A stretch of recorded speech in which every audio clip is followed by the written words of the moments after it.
I was cleaning my garage when a police officer knocked on my door. "Sir, your wife was in a fatal car accident an hour ago." It was impossible. "No, she's upstairs asleep." The officer looked confused. I led him upstairs to our bedroom. Officer drew his weapon. "Sir," he said, "step away from her." That isn't. So there I was, elbow deep in my garage sanctuary, wrestling with the guts of my '98 Camaro like some grease-stained suburban warrior. The engine had been giving me grief all week, sputtering and wheezing like my old man after his third pack of Marlboros. But hey, at least car problems make sense. You diagnose the issue, you fix it, and boom, problem solved. If only life worked that way, right? The radio was blasting some classic rock garbage that made me feel younger than my 42 years, and I was actually enjoying myself for once. No office politics, no client complaints, no Marissa nagging me about tracking oil through the house. Just me, my tools, and the satisfying challenge of bringing something broken back to life. Call it therapy for guys who refuse to admit they need therapy. Then came the knock. Not the friendly, "Hey neighbor, got a beer?" kind of knock.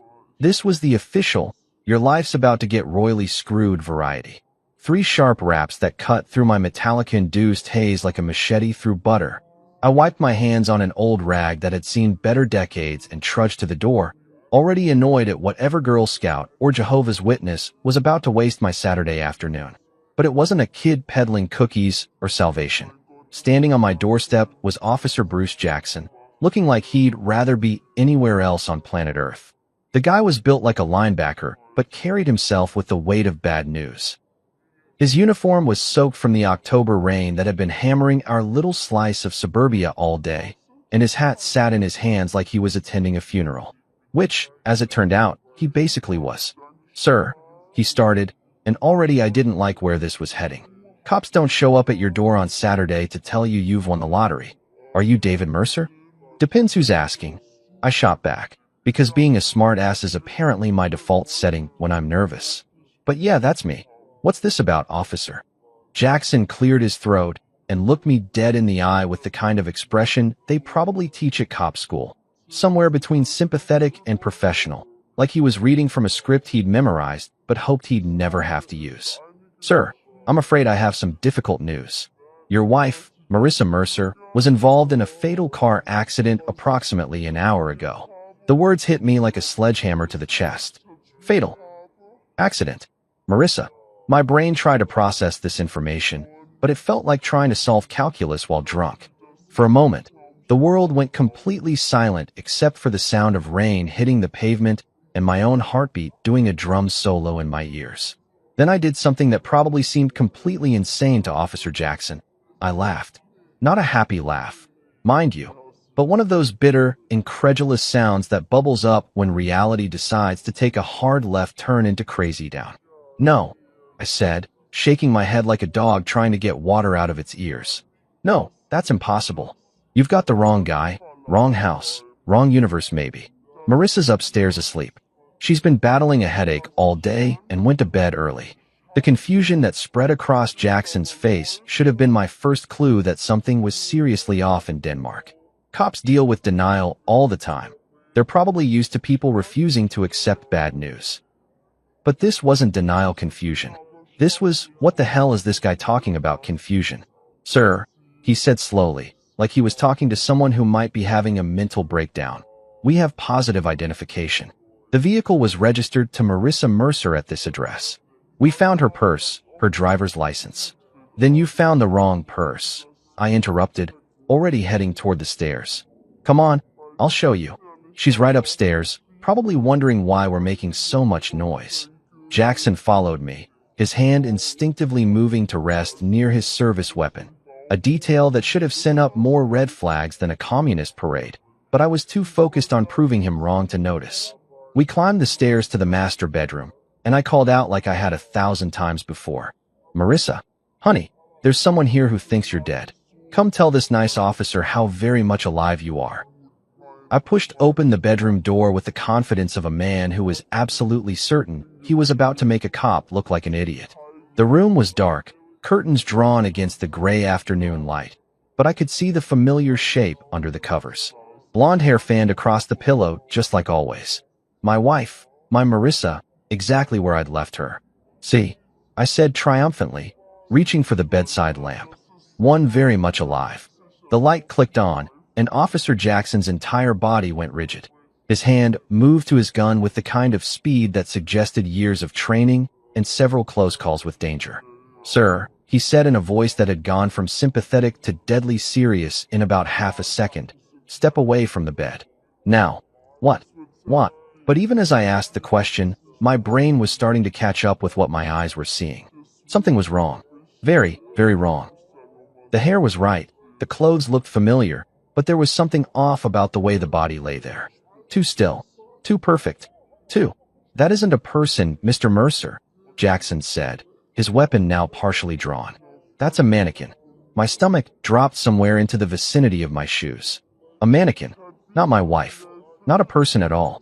Just a department store dummy dressed up in Marissa's clothes, wearing her jewelry, positioned in our bed like some sick joke.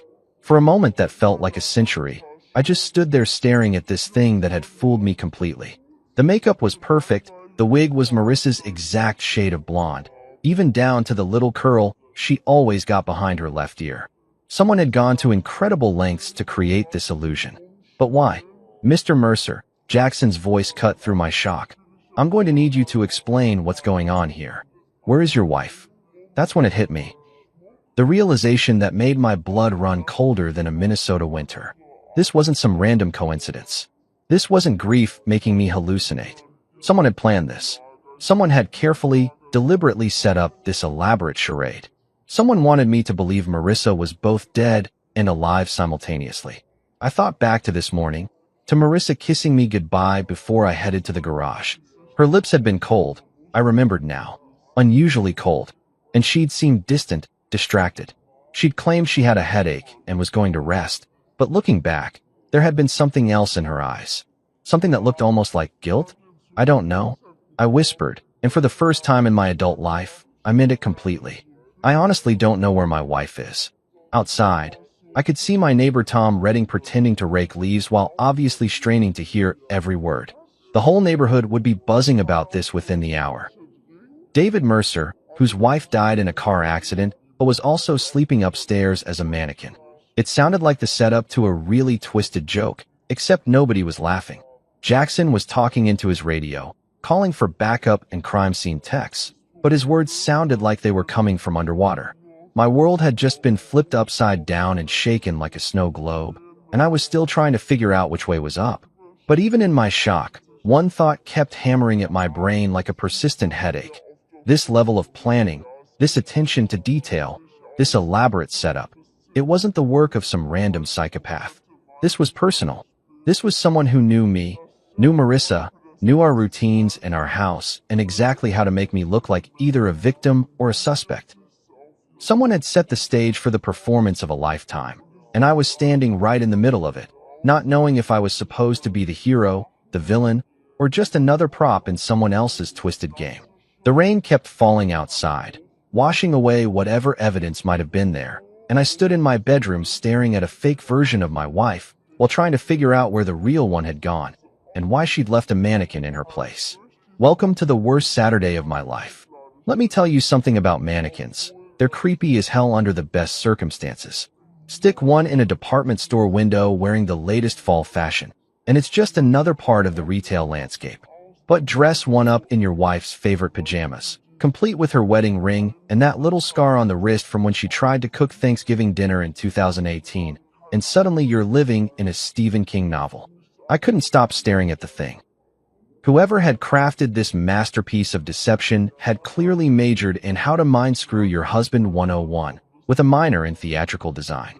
The attention to detail was absolutely insane, and I mean certifiably, straitjacket-worthy insane. They'd even painted a tiny beauty mark on the left shoulder, the one Marissa always complained about, but I'd always found adorable. For about 30 seconds there, I'd been completely fooled. Hell, I'd been ready to introduce Officer Jackson to my very much alive wife and watch him shuffle away red-faced with apologies. Instead, I was standing in my bedroom feeling like I'd been sucker-punched by reality while a cop treated me like I might be the next subject of a Netflix true crime documentary. Jesus Christ, I muttered, running a hand through my hair. This is seriously messed up.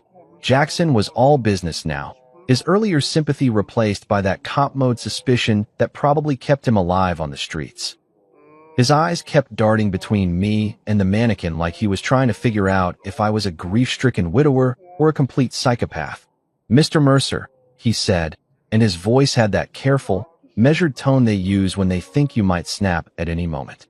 "I need you to walk me through your day. When was the last time you actually saw your wife, your real wife, alive and moving around?" That should have been an easy question. Married couples see each other all the time, right? Morning coffee, quick kisses goodbye, mundane conversations about whose turn it is to take out the trash. Except when I really tried to think about it, my brain kept hitting these weird blank spots.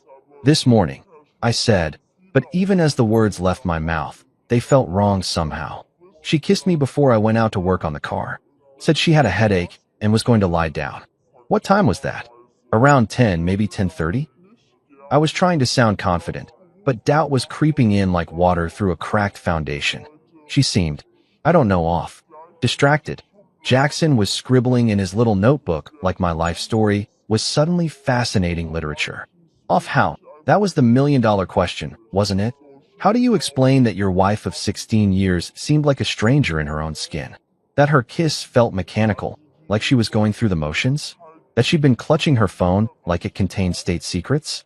She's been weird lately, I admitted, hating how that sounded but unable to come up with a better description. Secretive. Always on her phone, jumping when it rang.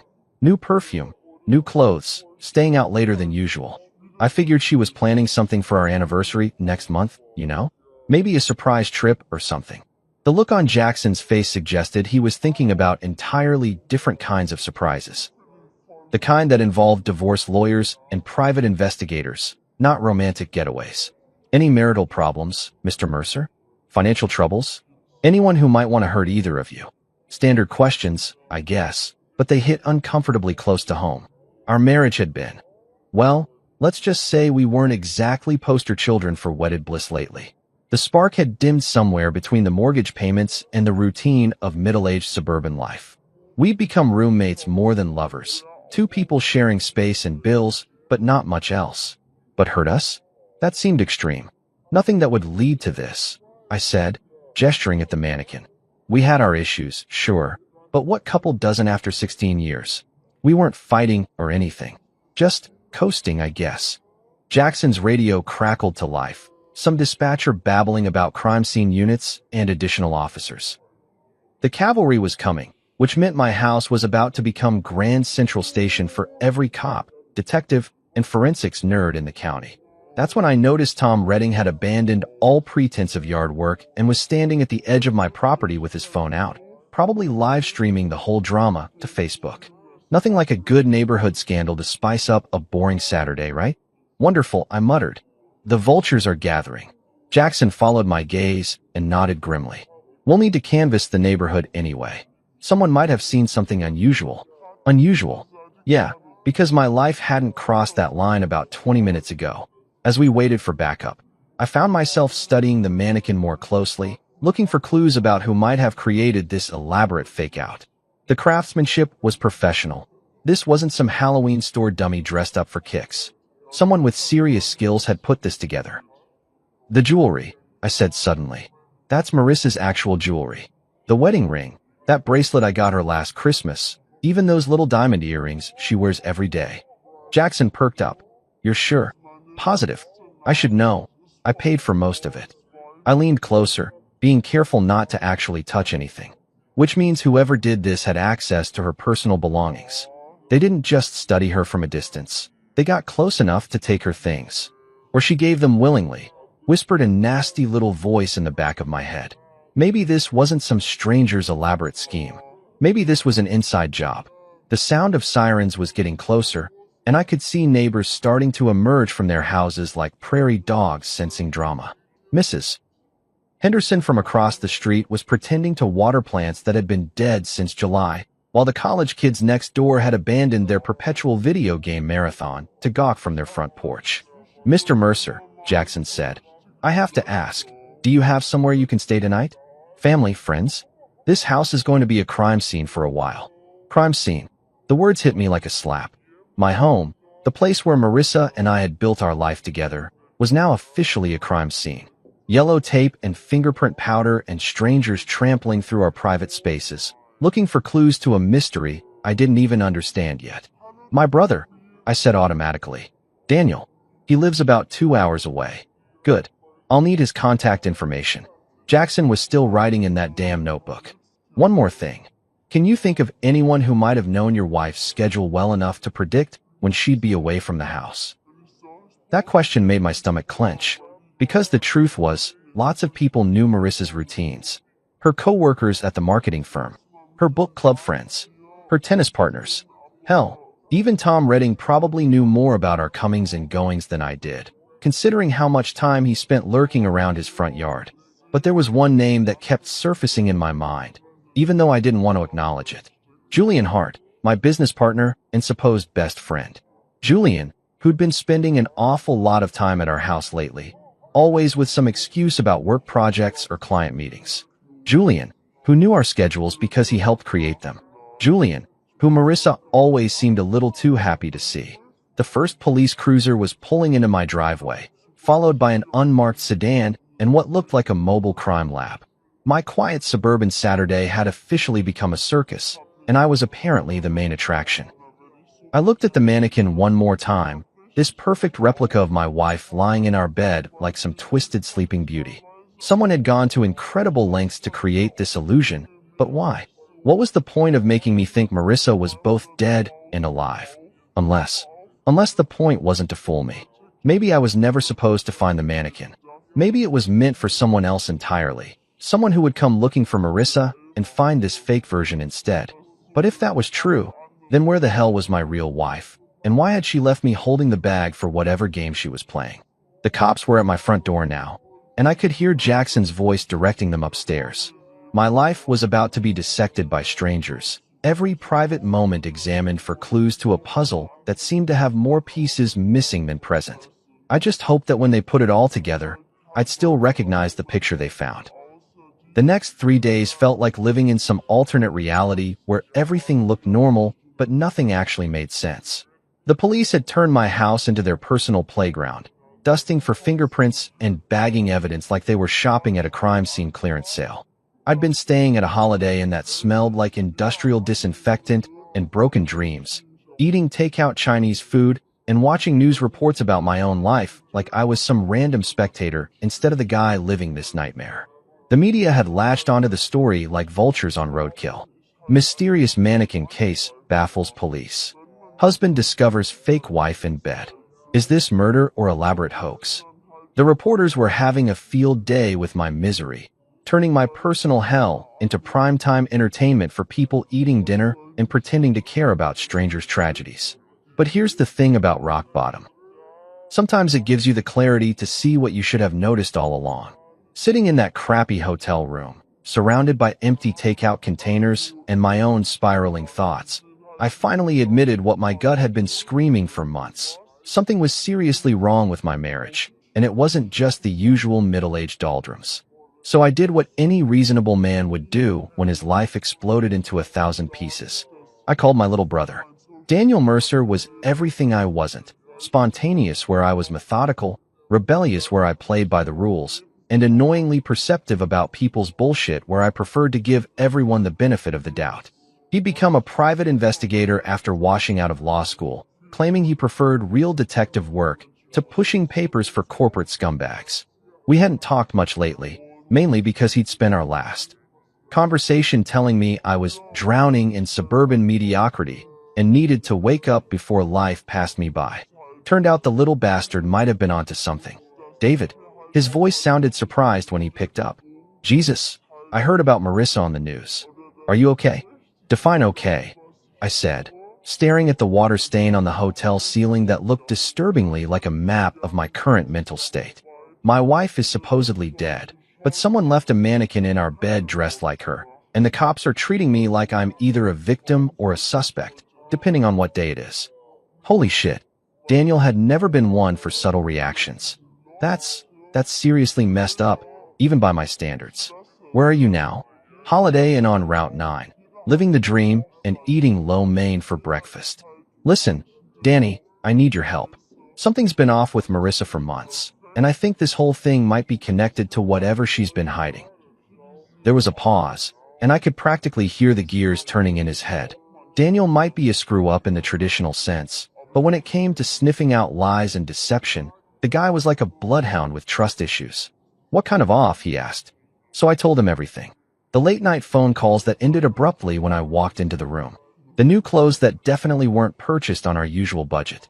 The way she'd started password protecting her laptop and keeping her phone face down during dinner.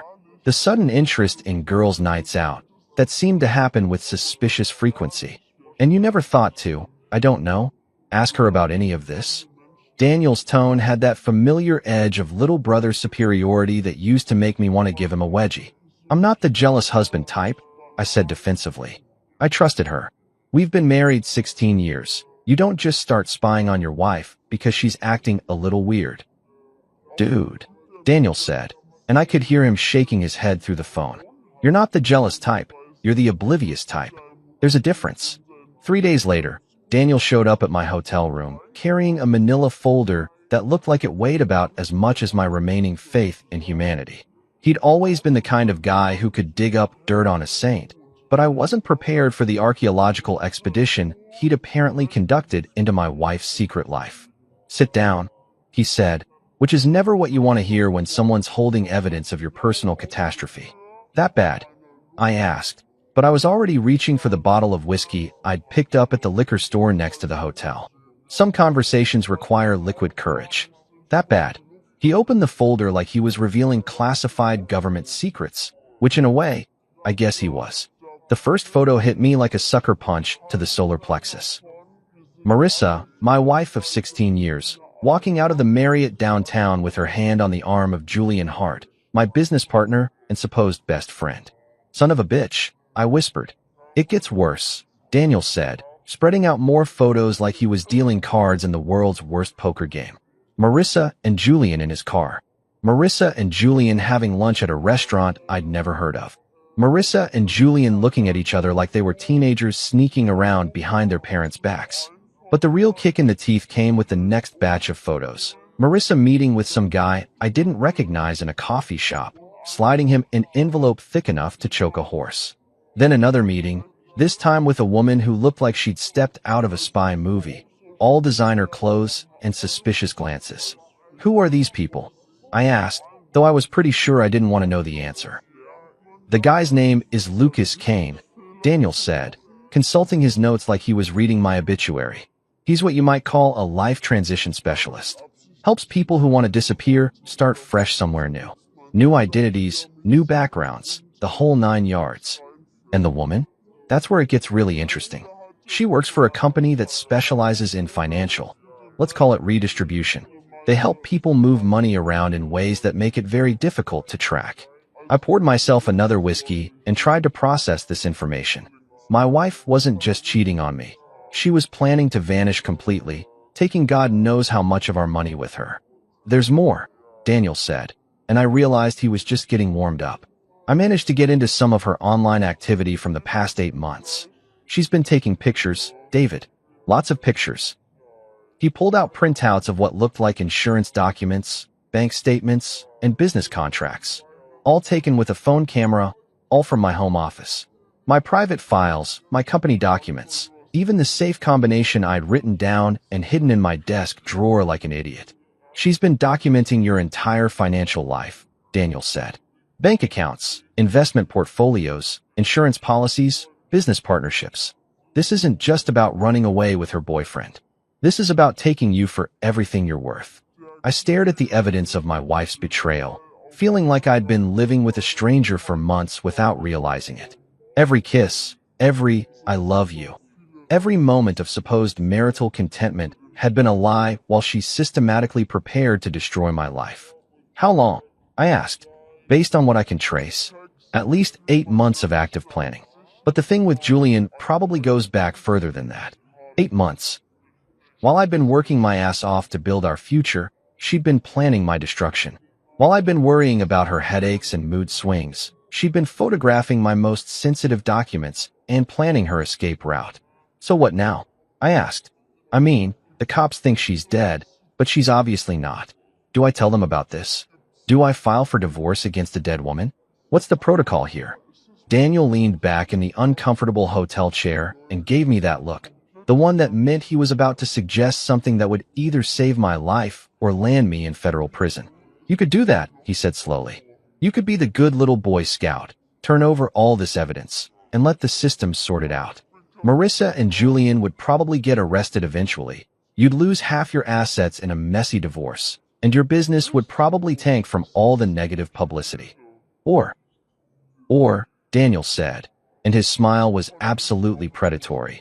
You could let them think their plan is working while you put together a much better one.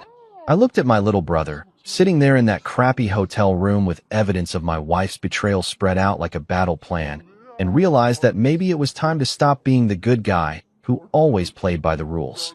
After all, they'd started this game. The least I could do was finish it. Tell me more, I said, and poured another drink for both of us. Because apparently, I was about to become someone I'd never been before, someone who fought back instead of just taking the hit. And honestly, after 16 years of being the reliable, trustworthy, predictable husband, the idea felt pretty damn good. They wanted to erase me? Fine. Let's see how they liked being erased instead. Planning revenge, it turns out, is a lot like planning a wedding. Except instead of choosing flowers and cake flavors, you're figuring out how to systematically destroy the people who tried to destroy you first. And let me tell you, I was about to throw the wedding of the century. The beauty of Marissa and Julian's plan was also its fatal flaw. It relied entirely on me being the same trusting, oblivious schmuck I'd been for the past 16 years. They'd counted on me playing the grieving widower while they disappeared into their new life with my money, never suspecting that good old reliable David might actually have some teeth hidden behind all that suburban niceness. Well, surprise, motherfuckers. Turns out the family dog can bite when you corner him. Daniel and I spent the next week holed up in that hotel room like a couple of conspiracy theorists, mapping out every detail of their scheme and figuring out how to turn it inside out. The plan that emerged was beautiful in its simplicity. If Marissa wanted to fake her death, I'd let her. Hell, I'd help her. The only difference was that her new life wouldn't be quite the tropical paradise she was expecting. First, I needed someone to play the corpse. That's where Riley Ward came in, a favor I'd been saving for years without knowing it. Riley was former military, the kind of woman who could disarm a bomb or perform field surgery with equal competence, and she owed me big time for helping her get her security contractor business off the ground when she left the service.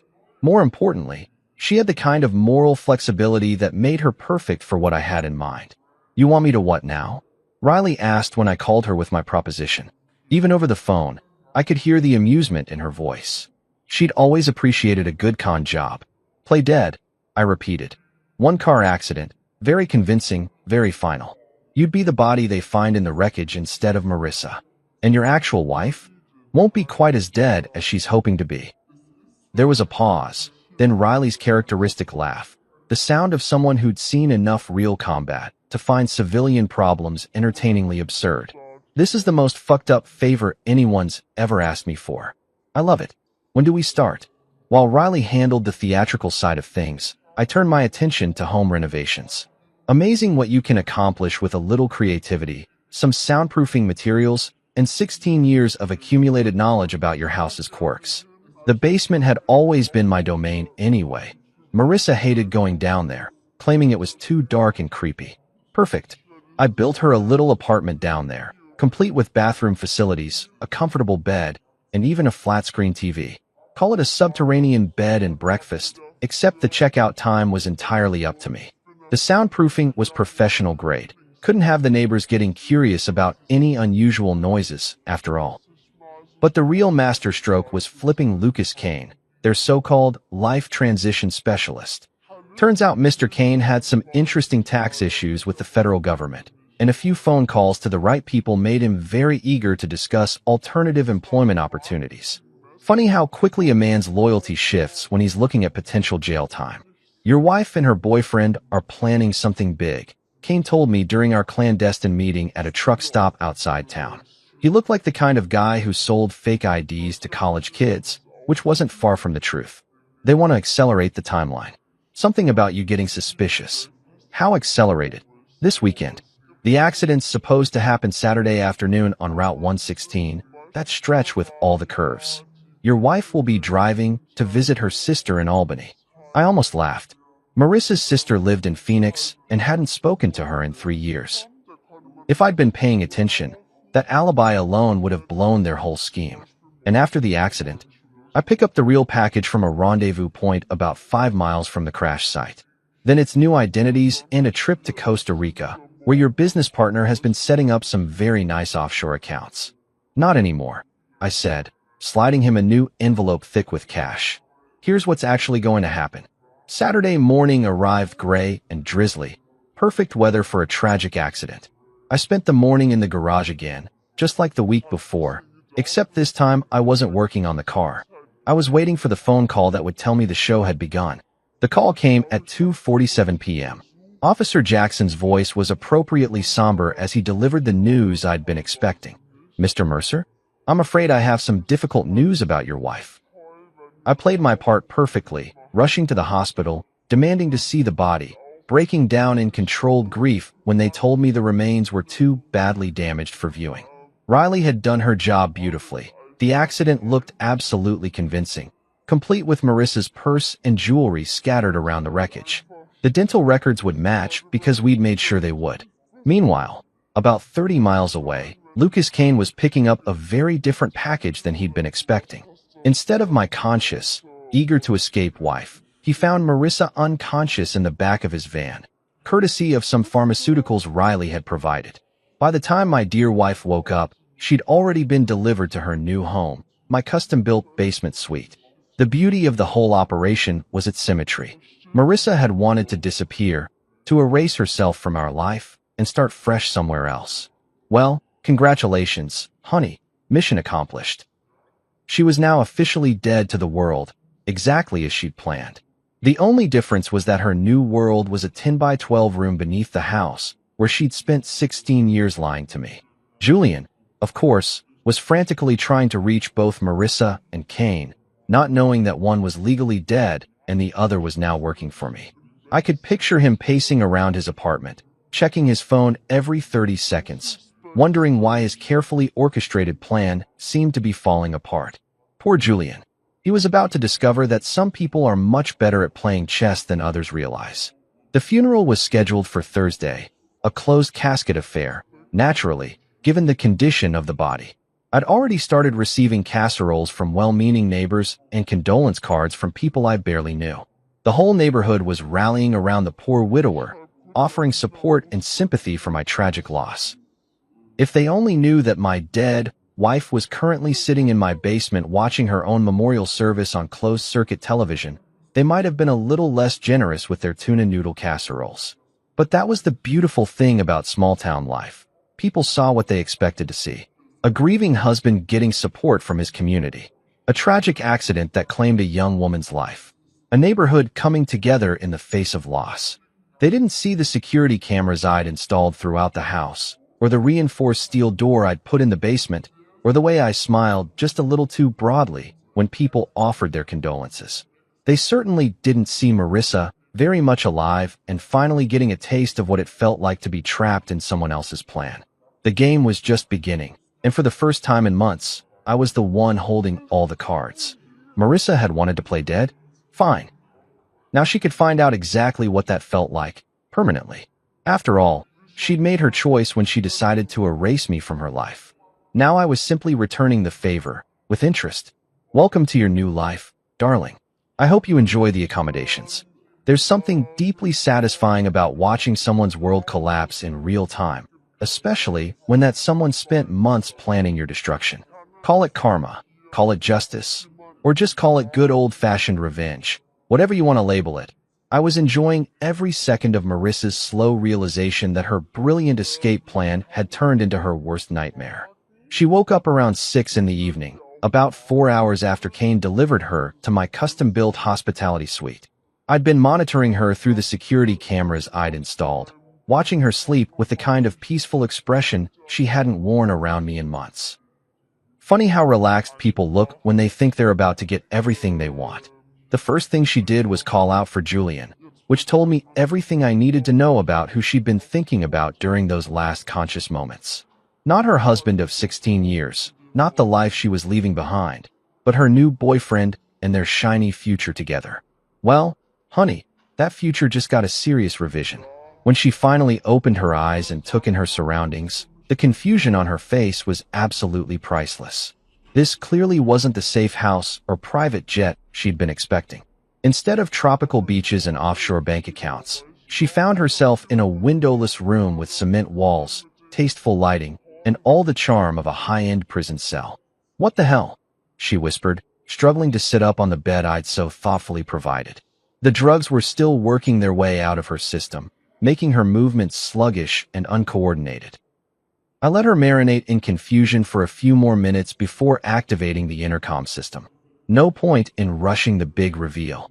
I'd waited months for this moment, and I intended to savor it properly. "Good evening, Marissa," I said, my voice echoing through the speakers with perfect clarity. "I hope you slept well. You're going to need your energy for what comes next." The way her head snapped up toward the sound was like watching a deer realize it's wandered into a hunter's crosshairs. Her eyes darted around the room, searching for the source of my voice, finally settling on the camera mounted discreetly in the corner. "David." Her voice cracked slightly, and I could hear 16 years of marriage in that single word. The familiarity, the confusion, and now the growing terror. "David, what is this? Where am I?" "You're exactly where you wanted to be, sweetheart," I replied, settling back in my office chair upstairs like I was watching my favorite TV show. Dead to the world, starting fresh, beginning a whole new life. "Congratulations, you got everything you asked for."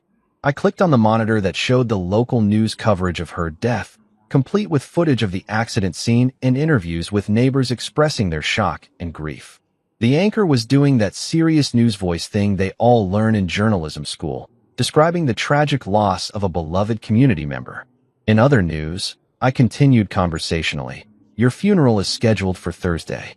I went with the closed casket option, given the condition of the body. "Very tasteful service. I think you'd approve of the flower arrangements." Marissa was staring at the screen in absolute horror, watching her own death being reported like she was witnessing some alternate reality. Her hands were shaking as she pressed them against the walls, looking for a way out that didn't exist. "This is insane," she said, and her voice was getting stronger as the drugs wore off and the reality of her situation sank in. "You can't keep me here. People will look for me. Julian will." "Julian will what?" I interrupted, genuinely curious about what she thought her boyfriend was going to do. "Julian thinks you're dead, remember? That was the plan. Your plan. The only difference is that instead of sipping Mai Tais on a beach in Costa Rica, you're getting a front row seat to your own memorial service." I switched the feed to show Julian's apartment, where my business partner was currently pacing around like a caged animal, frantically trying to call Lucas Kane and getting sent straight to voicemail. The poor bastard had no idea that his carefully orchestrated scheme had been hijacked by someone who played the game better than he did. "Take a good look, Marissa," I said, zooming in on Julian's panicked face. "That's the man you chose over me. The one you were willing to destroy our marriage for. Watch how concerned he is about your well-being." Julian was on his phone again, but he wasn't calling hospitals or police stations. He was calling his lawyer, his accountant, anyone who could help him figure out what had gone wrong with their plan. Not once did he seem genuinely worried about Marissa as a person. She was just another asset that had failed to materialize. "He doesn't give a damn about you," I continued, enjoying the way Marissa flinched with each word. "You were just a convenient way to get access to my money and my business. Now that the plan's gone sideways, he's already working on how to save his own ass." The truth was hitting her like a series of physical blows. I could see it in her face, the gradual understanding that she'd been played just as much as I had, maybe more. Julian had used her feelings for him to turn her into a weapon against her own husband, and now that the weapon had misfired, he was cutting his losses. "You're lying," she said, but there was no conviction in her voice. She was watching Julian on the screen, seeing the same selfish panic that I was seeing, and the evidence was pretty damn conclusive. "Am I?" I asked. Let's test that theory, shall we? I switched to another camera feed, this one showing Julian's latest phone call.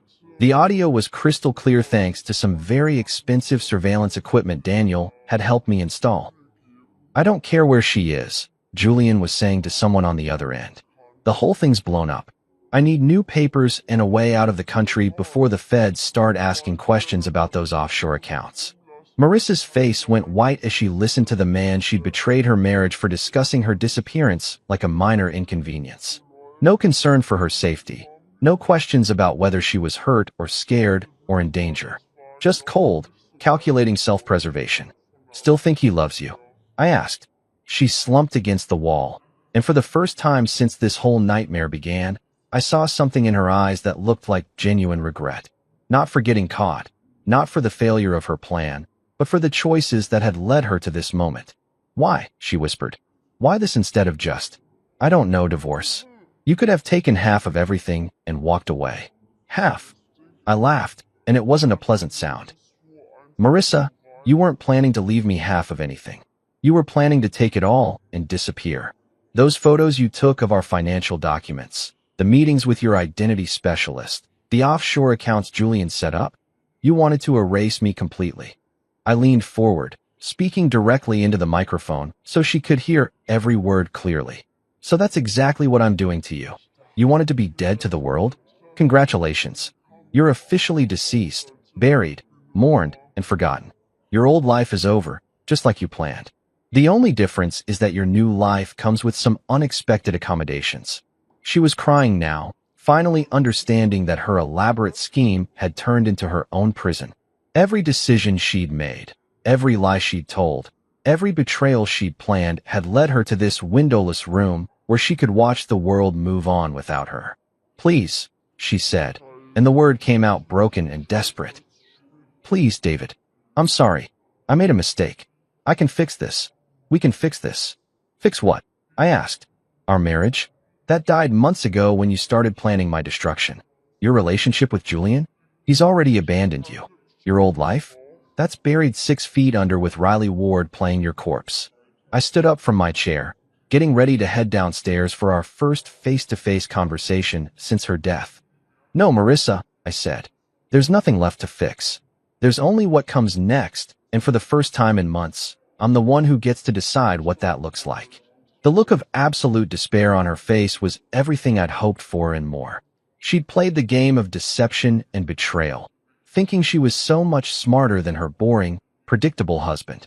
Now she was about to learn what it felt like to be completely at someone else's mercy. And frankly, after what she'd put me through, my mercy was in pretty short supply. While Marissa was getting acquainted with her new accommodations and the crushing reality of her situation, I had a business partner to deal with. Julian Hart had always been the slick one in our partnership.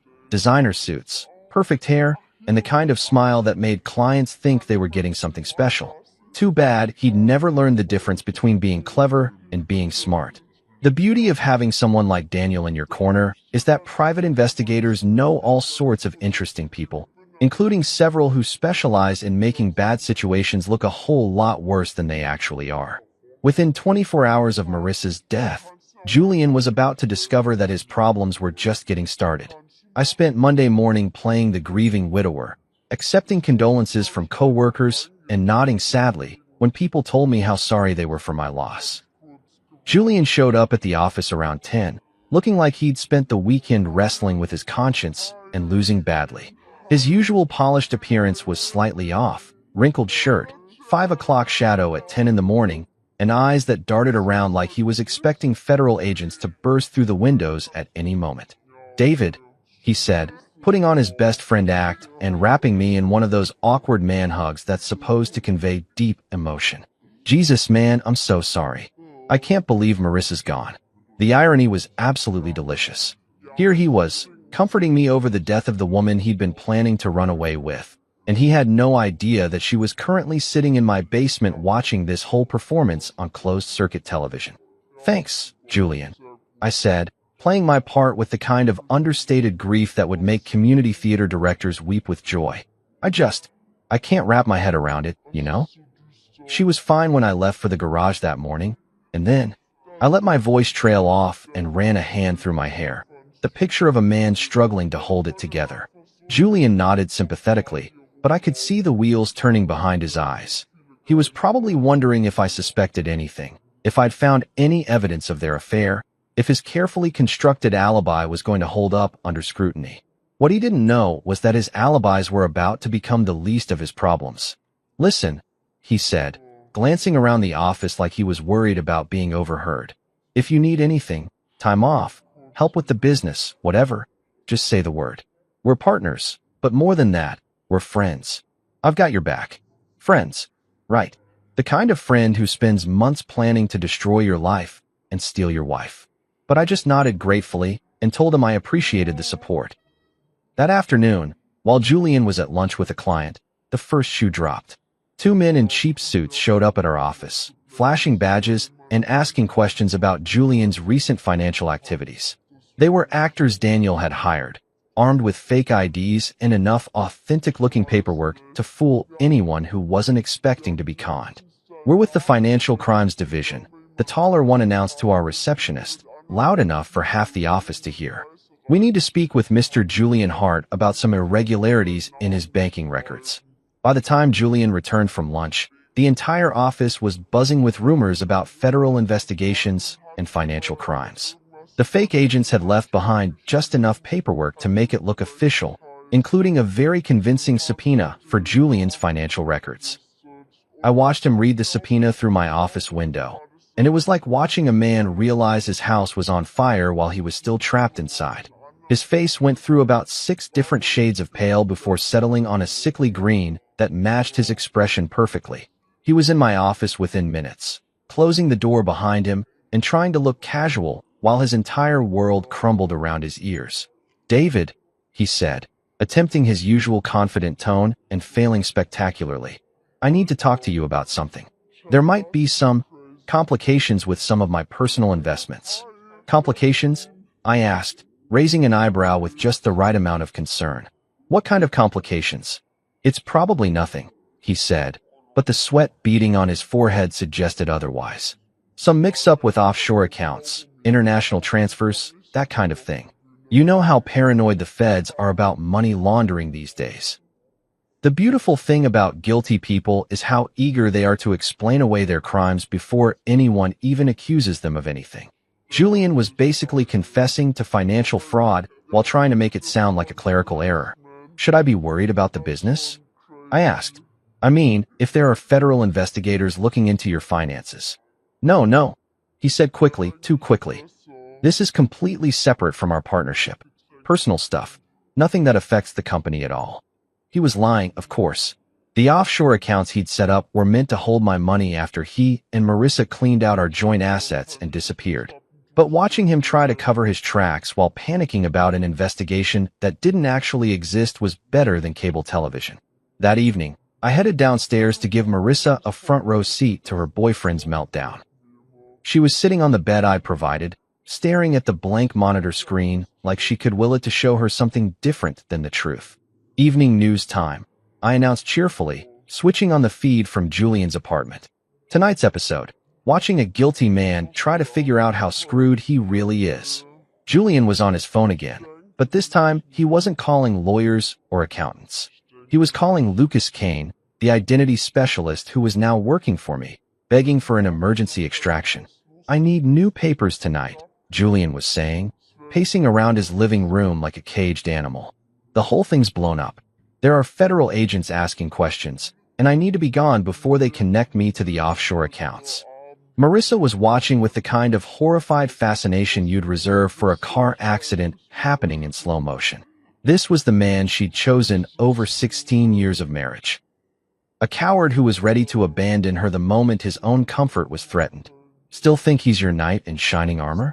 I asked. She didn't answer, but I could see the tears streaming down her face as she watched Julian throw their entire relationship under the bus to save himself. "He's not even asking about you," I continued. "Not wondering if you're safe, not concerned about what happened to you, just worried about his own skin." The phone call continued, with Julian growing more desperate by the minute. Kane was stringing him along beautifully, making promises about new identities while secretly recording every word for my entertainment. Where does he think you are right now? I asked Marissa. Does he think you're dead like everyone else? Or does he know you were supposed to be picked up after the fake accident? He thinks. She started, then stopped, her voice catching. He thinks I'm waiting at the safe house. He thinks Kane picked me up, and I'm just waiting for him to join me. And yet he's planning to run without you, I observed. Interesting priorities your boyfriend has.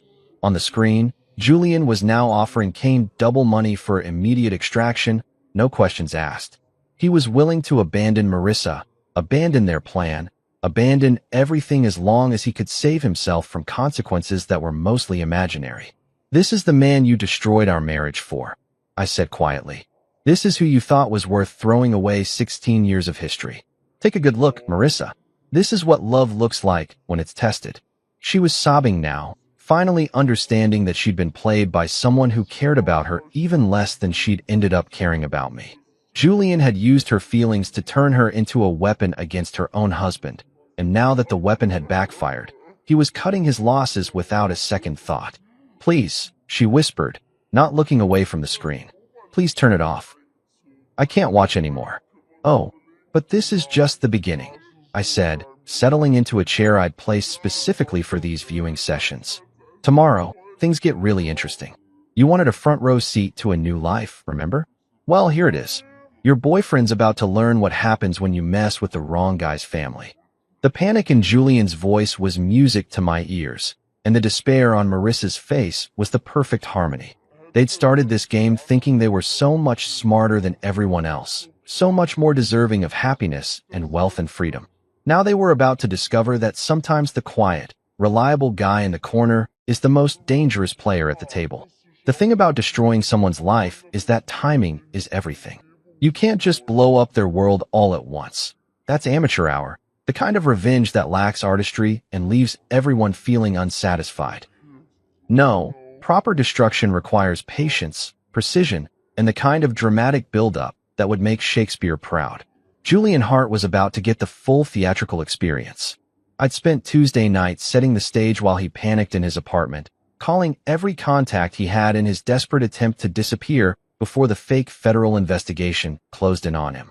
What he didn't realize was that his frantic phone calls were being monitored by Daniel, who was building a beautiful case file of actual criminal activity to hand over to the real authorities. See, here's the thing about fake investigations. Sometimes they uncover real crimes. Julian's offshore accounts weren't just theoretical. They were stuffed with money he'd been skimming from our business for months. His panic had led him to move funds around in ways that violated about 17 different federal banking laws. The irony was absolutely delicious. My fictional frame-up was about to become a very real prosecution. Wednesday morning arrived gray and drizzly. Perfect weather for watching a man's life implode in spectacular fashion. I got to the office early, positioning myself with a clear view of the parking lot and a fresh cup of coffee. The show was about to begin, and I didn't want to miss a single moment. Julian showed up at 8:47 a.m. looking like he'd spent the night wrestling with demons and losing badly. His usually perfect hair was disheveled. His designer suit looked like he'd slept in it, and his eyes had that wild, cornered animal look that comes from knowing you're completely fucked but not knowing exactly how fucked you are yet. He was carrying a briefcase that I knew contained fake passports, cash, and probably a one-way ticket to somewhere without extradition treaties. Poor bastard actually thought he was going to make it out of this mess. At 9:15 a.m., 3 black SUVs pulled into our parking lot with the kind of synchronized precision that screams federal law enforcement. But these weren't Daniel's actors. These were the real deal, complete with authentic badges, actual arrest warrants, and the kind of serious expressions that come from years of putting white-collar criminals behind bars. I watched through my office window as Julian saw the vehicles and literally stumbled backward, his face going through that same sick color palette I'd enjoyed so much the day before. His hands were shaking as he fumbled for his phone, probably trying to call Lucas Kane for that emergency extraction that was never going to come. The agents moved with practiced efficiency, surrounding the building while their colleagues marched through our front entrance like they owned the place. Our receptionist pointed them toward Julian's office, and I could see her mouth forming the words, "He's right over there." with the helpful enthusiasm of someone who had no idea she was directing a man's complete destruction. Julian tried to run, actually tried to bolt for the back exit like he was in some kind of action movie, clutching his briefcase full of evidence and moving with all the grace of a panicked giraffe. The agents were on him before he made it 10 feet, professional and polite as they explained that he was under arrest for wire fraud, money laundering, and conspiracy to commit tax evasion.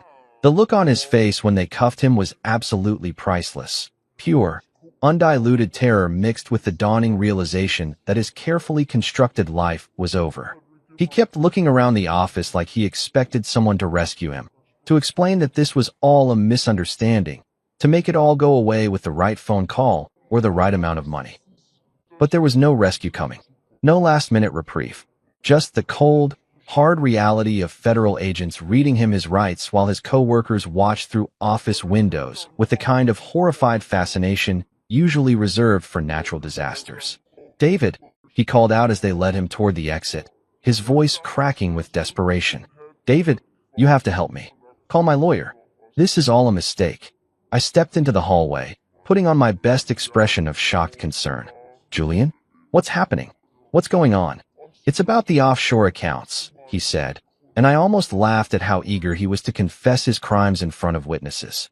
"The federal investigation, it's all a misunderstanding. I can explain everything." One of the agents paused in the doorway, looking back at me with professional interest.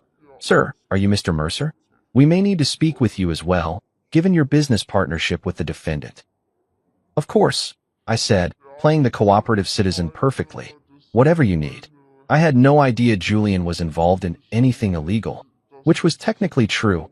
I'd known he was planning to steal from me, but I hadn't known about the money laundering operation he'd been running on the side. Apparently, Julian had been even busier than I'd realized. They led him away in handcuffs while news crews gathered in the parking lot like vultures at a feast. By noon, Julian's arrest was the lead story on every local news channel, complete with footage of him being stuffed into the back of a federal vehicle and speculation about the extent of his crimes. That afternoon, I made my way downstairs to share the good news with Marissa. She was sitting exactly where I'd left her, staring at the blank monitor screen with the kind of hollow expression that comes from having your entire worldview shattered in the span of a few days. "Have I got a treat for you?" I announced cheerfully, switching on the news feed. "Today's episode, the complete and total destruction of your boyfriend's life and freedom." The footage of Julian's arrest played across the screen in glorious high definition, every moment of his humiliation captured for posterity. Marissa watched in silence as reporters discussed federal charges, potential prison sentences, and the ongoing investigation into his financial crimes. 25 years, I said conversationally, reading from the news ticker at the bottom of the screen. "That's the maximum sentence for the charges they've filed so far. Though I suspect they'll find more violations once they really dig into his finances." She didn't respond, just kept staring at the screen as they showed file footage of Julian in happier times, glad-handing clients, cutting ribbons at charity events, posing for business magazine profiles. All of that was gone now, replaced by mugshots and perp walks and the kind of infamy that follows you forever. "You know what the beautiful part is?" I continued, settling into my viewing chair. "He did this to himself. All I did was shine a light on crimes he'd already committed. The offshore accounts, the money laundering, the tax evasion, that was all him. I just gave the authorities a reason to look." The news shifted to an interview with one of the federal agents, who explained that this was just the beginning of their investigation. They'd found evidence of a much larger operation involving multiple co-conspirators and millions of dollars in illegal transfers. "They're going to want to make a deal," the agent was saying. "Someone facing this many charges, looking at this much prison time, they usually have a lot to say about their associates and accomplices." I glanced at Marissa, who had gone very still. She was smart enough to understand the implications. Julian was going to roll over on everyone he could think of to reduce his sentence, including her.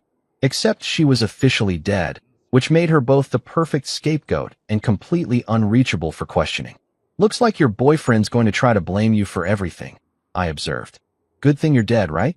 Can't prosecute a corpse, can't put a ghost in prison. You should probably send him a thank you card." For the first time since I'd brought her down here, Marissa looked directly at me instead of at the screen. "Why?" she asked, her voice barely above a whisper. Why go to all this trouble? You could have just turned us in from the beginning. Because, I said, leaning forward so she could see the absolute sincerity in my eyes. Turning you in would have given you a chance to explain, to make excuses, to play the victim. This way, you get to watch everything you thought you wanted turn to ash, and you get to live with the knowledge that you did it to yourself. The news was showing Julian's mugshot now, side by side with a photo from our last company Christmas party. The contrast was striking, from successful businessman to federal prisoner in less than a week. He never loved you, I said quietly. Not the way I did, anyway. You were just a tool he used to get what he wanted, and now that tool has broken. He's going to throw you away to save himself. She was crying again, but these weren't tears of self-pity. These were tears of understanding, of finally seeing the truth that had been staring her in the face all along. Julian Hart was going to prison, his life and reputation destroyed beyond repair. And the woman he'd used and abandoned was going to spend the rest of her life knowing that she'd chosen him over a husband who had actually loved her. Sometimes justice really is beautiful. 2 weeks. That's how long it took for Marissa to finally break down and ask for a face-to-face meeting. 2 weeks of watching her former life play out on the monitors above her head while she sat in her subterranean prison, coming to terms with the fact that everything she'd thought she knew about love, loyalty, and Julian Hart had been a carefully constructed lie. I have to admit, she lasted longer than I'd expected. Most people would have cracked after a few days of solitary confinement with nothing but their own guilt and the crushing weight of their bad decisions for company. But Marissa had always been stubborn. It was one of the things I'd admired about her back when I still thought she was the woman I'd married instead of the stranger who'd spent months planning my destruction. The request came through the intercom on a Thursday evening, her voice hoarse from crying and rough from 2 weeks of minimal conversation. David, she said, and I could hear the exhaustion in every syllable. Please, I need to see you. Face to face. Just please. I'd been waiting for this moment, planning for it, rehearsing what I would say when she finally reached the point where she understood exactly how completely she'd screwed herself. But hearing the defeat in her voice, the absolute brokenness of a woman who'd finally run out of hope, I felt something I hadn't expected, a tiny, almost imperceptible twinge of the love I'd once felt for her. Almost. I made her wait another hour before I went downstairs, because even broken people need to understand who's in control. When I finally opened the steel door to her little apartment, she was sitting on the edge of the bed with her hands folded in her lap, like a child waiting to be scolded. She looked like hell. 2 weeks without natural sunlight, without her usual skincare routine, without the expensive salon treatments she'd always considered essential, had stripped away the polished veneer of the woman who'd kissed me goodbye that last morning.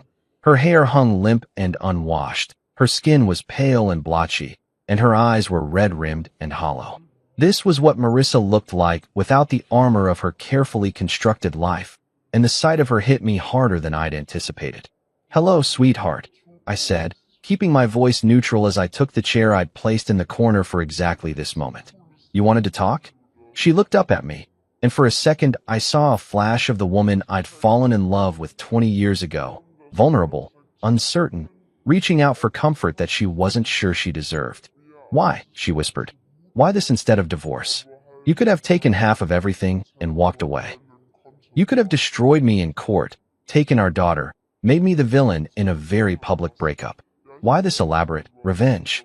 It was a fair question, one I'd been asking myself during the quiet moments when I wasn't actively orchestrating her psychological torture. The answer was more complicated than I'd expected it to be. "Because divorce would have been civilized," I said finally. "Divorce would have implied that we were two reasonable adults who'd simply grown apart, who could shake hands and split our assets and wish each other well. But that's not what happened, is it?" She shook her head, tears starting to flow again. "What happened," I continued, "is that you decided I was disposable, not worth the effort of couples therapy or honest conversation or even the basic courtesy of asking for what you wanted. You decided that the easiest solution was to erase me completely. Take my money, destroy my business, disappear with my partner, and leave me with nothing but the wreckage of a life I'd spent 20 years building." "I know," she said, and her voice was barely audible. "I know I was wrong. I know I hurt you. But David, keeping me here like this, it's not going to bring back what we had. I don't want back what we had, I replied, and I meant it. What we had was built on a lie. You spent our entire marriage pretending to be someone you weren't, and I spent it being too blind and trusting to see what was right in front of my face. Why would I want that back? She was crying harder now, ugly sobs that shook her whole body. Then what do you want? What's the point of all this? That was the question, wasn't it? What did I want from this elaborate revenge scheme? What was the end game that would make all the planning and expense and risk worthwhile? I want you to understand what it feels like, I said quietly. To have your entire life stripped away by someone who's supposed to love you. To watch everything you thought was real turn out to be a performance. To realize that the person you trusted most in the world saw you as nothing more than an obstacle to their happiness. I understand, she said desperately. I do understand. I see what I did to you, and I'm sorry. I'm so sorry, David. I know sorry doesn't fix anything, but I need you to know that I regret every choice I made. Do you? I asked. Do you regret cheating on me, or do you regret getting caught? Do you regret planning to destroy my life, or do you regret that your plan failed? She was quiet for a long moment, considering the question with the kind of honest self-reflection that our marriage had lacked for years. Both, she said finally. I regret all of it. The affair, the planning, the lies, the betrayal. But mostly I regret not having the courage to just talk to you about how unhappy I was. It was the first genuinely honest thing she'd said to me in months, maybe years. And despite everything she'd done, despite the elaborate revenge I'd constructed around her betrayal, I found myself believing her, which made what came next both easier and harder than I'd expected. Here's what's going to happen, I said, leaning forward in my chair. You have a choice to make. Option 1, you stay dead. Permanently. I've created a very comfortable life for you down here. Better food, more entertainment options, even some books and puzzles to keep your mind occupied. You'll be safe, fed, clothed, and completely erased from the world above. Her eyes widened in horror. David, you can't. Option 2. I continued, cutting off her protest. I help you disappear for real. New identity, new background. Enough money to start over somewhere far away where no one will ever connect you to Marissa Mercer or this whole mess. You get to live, but you lose everything. Your name, your history, your family, your daughter. The mention of our daughter hit her like a physical blow. Lila was 19, a sophomore in college, and as far as she knew, her mother had died tragically in a car accident. The funeral had been beautiful, the grief genuine, and Lila's tears over her mother's grave had been some of the most heartbreaking moments of my life. Lila, Marissa whispered. My baby girl. How is she? Is she okay? She's fine, I said. Sad, obviously, but handling it better than I expected. She's stronger than either of us gave her credit for. Could I see pictures? Just to know she's all right. And there it was, the one request I'd been waiting for, the one thing I could give her that might make this nightmare worthwhile for both of us. If you choose option 2, I said, if you agree to disappear completely and never try to contact either of us again, I'll make sure you get pictures. Updates on how she's doing, major milestones, that kind of thing. Not often, and not forever, but enough to know she's happy and healthy. She was sobbing again, but this time it wasn't just grief and self-pity. This was the sound of a mother's heart breaking as she realized she was about to lose her child forever. Why would you do that? She asked. After everything I've done, why would you be kind to me? Because despite everything you've done, I said, you're still Lila's mother. And because somewhere underneath all the lies and betrayal, there's still a tiny piece of the woman I used to love. The choice I was offering her wasn't really a choice at all. Option 1 was slow psychological torture disguised as mercy, while option 2 was exile and erasure with just enough humanity to make it bearable. But it was more than she'd planned to give me, and we both knew it. How long do I have to decide? She asked. You don't, I replied, standing up from my chair. You've already decided. You just need to say it out loud. She looked up at me with eyes that held 20 years of shared history, the good times and the bad, the love and the betrayal, the beginning and now the end. I want to see my daughter grow up, she whispered. Even if it's just in pictures. Even if she never knows I'm alive. Then it's settled, I said, heading for the door. Tomorrow, you become someone else entirely. and Marissa Mercer stays buried where she belongs. I paused at the threshold, looking back at the woman who'd been my wife, my partner, my biggest mistake, and my most elaborate revenge. For what it's worth, I said, I'm sorry it came to this. So am I, she replied. So am I.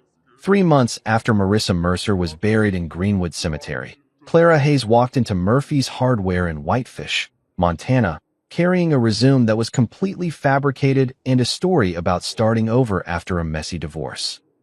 The owner, a gruff 60-something guy named Frank Murphy who'd never met a sob story he couldn't relate to, gave her the job managing his books and inventory without asking too many questions. Clara was everything Marissa had never been: quiet, modest, grateful for simple work and a small apartment above the store. She wore secondhand clothes from the local thrift shop, kept her hair pulled back in a plain ponytail, and lived the kind of unremarkable life that wouldn't attract attention from anyone, least of all federal investigators looking for connections to Julian Hart's financial crimes. I'd done my homework when creating her new identity. Clara Hayes had a perfectly boring background. Born in Oregon, moved around a lot as a kid, parents died in a car accident when she was 25, no siblings, no close friends, no social media presence worth mentioning. She was the kind of person who could disappear into small-town America without leaving so much as a ripple. Meanwhile, back in my actual life, things were going better than they had in years. Hart and Mercer had become just Mercer Consulting after Julian's very public downfall, and business was booming. Turns out that being the innocent victim of your business partner's financial crimes makes you look trustworthy and competent by comparison. Clients who'd been on the fence about working with us suddenly saw me as the stable, reliable choice in an industry full of sharks and con artists. The insurance payout from Marissa's death had been substantial, $250,000 that went straight into a trust fund for Lila's future. My daughter was thriving at college, throwing herself into her studies with the kind of focused determination that suggested she'd inherited the best parts of both her parents. She called me every Sunday, and our conversations had become deeper and more meaningful than they'd ever been when Marissa was alive. Grief, it turned out, had a way of cutting through the bullshit and forcing people to focus on what really mattered. I'd even started dating again, carefully and cautiously, but with a sense of possibility I hadn't felt in years. There was something liberating about being completely honest about who I was and what I wanted, instead of trying to maintain the fiction of a happy marriage that had been dead for longer than I'd cared to admit. But the most satisfying part of my new life was the monthly ritual I'd established with Clara Hayes. Every fourth Saturday, I'd drive to a post office box in a town about 50 miles away and mail an envelope to a P.O. box in Whitefish, Montana. Inside were photographs: Lila at her college graduation ceremony where she'd made Dean's List, Lila volunteering at a local animal shelter, Lila on spring break with friends who clearly adored her. Never anything that could be traced back to me. Never anything with identifying information. Just proof that our daughter was happy, healthy, and growing into the kind of young woman any parent would be proud of. I never included letters or explanations, just the photos and sometimes a newspaper clipping if Lila had been mentioned in the campus paper for some academic achievement. It was enough to let Clara know that her sacrifice hadn't been meaningless, that the daughter she'd given up to save was thriving in her absence. In return, Clara Hayes lived the kind of invisible life that kept her safe from discovery. She went to work, paid her bills, attended the occasional town function, and never, ever tried to contact anyone from her former life. She'd become exactly what I'd offered her the chance to become: a ghost of herself, alive but erased, breathing but dead to everyone who'd ever mattered to her. About 6 months into this arrangement, Clara made a mistake. It was small, the kind of slip that most people would never notice, but I'd been monitoring her online activity through some very sophisticated software Daniel had helped me install. She'd searched for Lila Mercer on the public computers at the Whitefish Library, probably hoping to find news about her daughter that went beyond my carefully curated photo updates. The search lasted less than 5 minutes before she realized what she was doing and logged off, but it was enough to trigger the alerts I'd set up. Within an hour, Clara Hayes' internet service was mysteriously discontinued due to routine maintenance issues that would take several weeks to resolve. Her phone service developed similar problems, leaving her effectively cut off from the outside world. The message was clear: stick to the agreement, or lose even the small mercies I'd been providing. She never tried to search for us again. As the months turned into a year, I began to understand something about revenge that I'd never considered before. It wasn't just about making someone pay for what they'd done to you. It was about finding a way to live with what they'd taken from you. And sometimes that meant taking something equally precious from them. Marissa had tried to erase me from existence, to steal my life and leave me with nothing but the ashes of 20 years of marriage and partnership. So I'd erased her instead, more completely and permanently than she'd ever planned to erase me. She was alive, which made it more merciful than what she'd planned for me. But she was also dead to everyone who'd ever loved her, which made it more cruel. The genius of it was that she'd chosen this fate herself. I hadn't forced her into exile. I'd simply offered her a choice between two kinds of imprisonment, and she'd picked the one that let her hold onto a tiny thread of connection to the daughter she'd betrayed along with me. Julian, meanwhile, was serving his time in federal prison, probably spending his days wondering how his carefully planned escape had turned into a life sentence. The offshore accounts he'd set up to hold my stolen money had been seized by the government, along with everything else he'd accumulated through years of financial fraud. He'd lost his freedom, his wealth, his reputation, and his future, all because he'd underestimated the quiet guy in the corner office who paid attention to details. Sometimes I wondered if Clara Hayes ever thought about the life she'd thrown away, if she ever regretted choosing Julian Hart over the husband who'd loved her despite her flaws. But mostly, I didn't think about her at all. She'd become what she'd always been in the end, irrelevant to my happiness, unnecessary for my future, a cautionary tale about the price of betrayal. Lila called me on a Tuesday evening in November, bubbling with excitement about her plans for Thanksgiving break and her new boyfriend who wanted to meet her family. She sounded so much like her mother had at that age, enthusiastic, optimistic, full of dreams about the future, that it took my breath away for a moment. "I wish Mom could meet him," she said, and there was still sadness in her voice when she talked about Marissa, but it was the clean grief of loss rather than the complicated pain of betrayal. She would have loved him. He's studying engineering, just like you. She would have. I agreed, and meant it. The Marissa that Lila remembered, the loving mother who'd never missed a school play or soccer game, had been real, even if the wife I'd thought I knew had been a fiction. "I love you, Dad," Lila said. "I'm proud of how strong you've been through everything." "I love you too, sweetheart," I replied. "More than you'll ever know."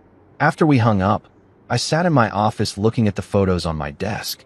Lila at various stages of growing up, the family we'd been before betrayal had poisoned everything, the life we'd built together before I'd learned how much of it had been a lie. Tomorrow I'd mail another envelope to Montana, another set of pictures showing Clara Hayes that the daughter she'd sacrificed everything for was thriving without her. It was a small cruelty wrapped in mercy, a reminder that some choices couldn't be undone and some prices were too high to ever fully pay. But tonight, I was just a father who loved his daughter and a man who'd found his way back to happiness after having it stolen from him. Sometimes justice wasn't about punishment or revenge.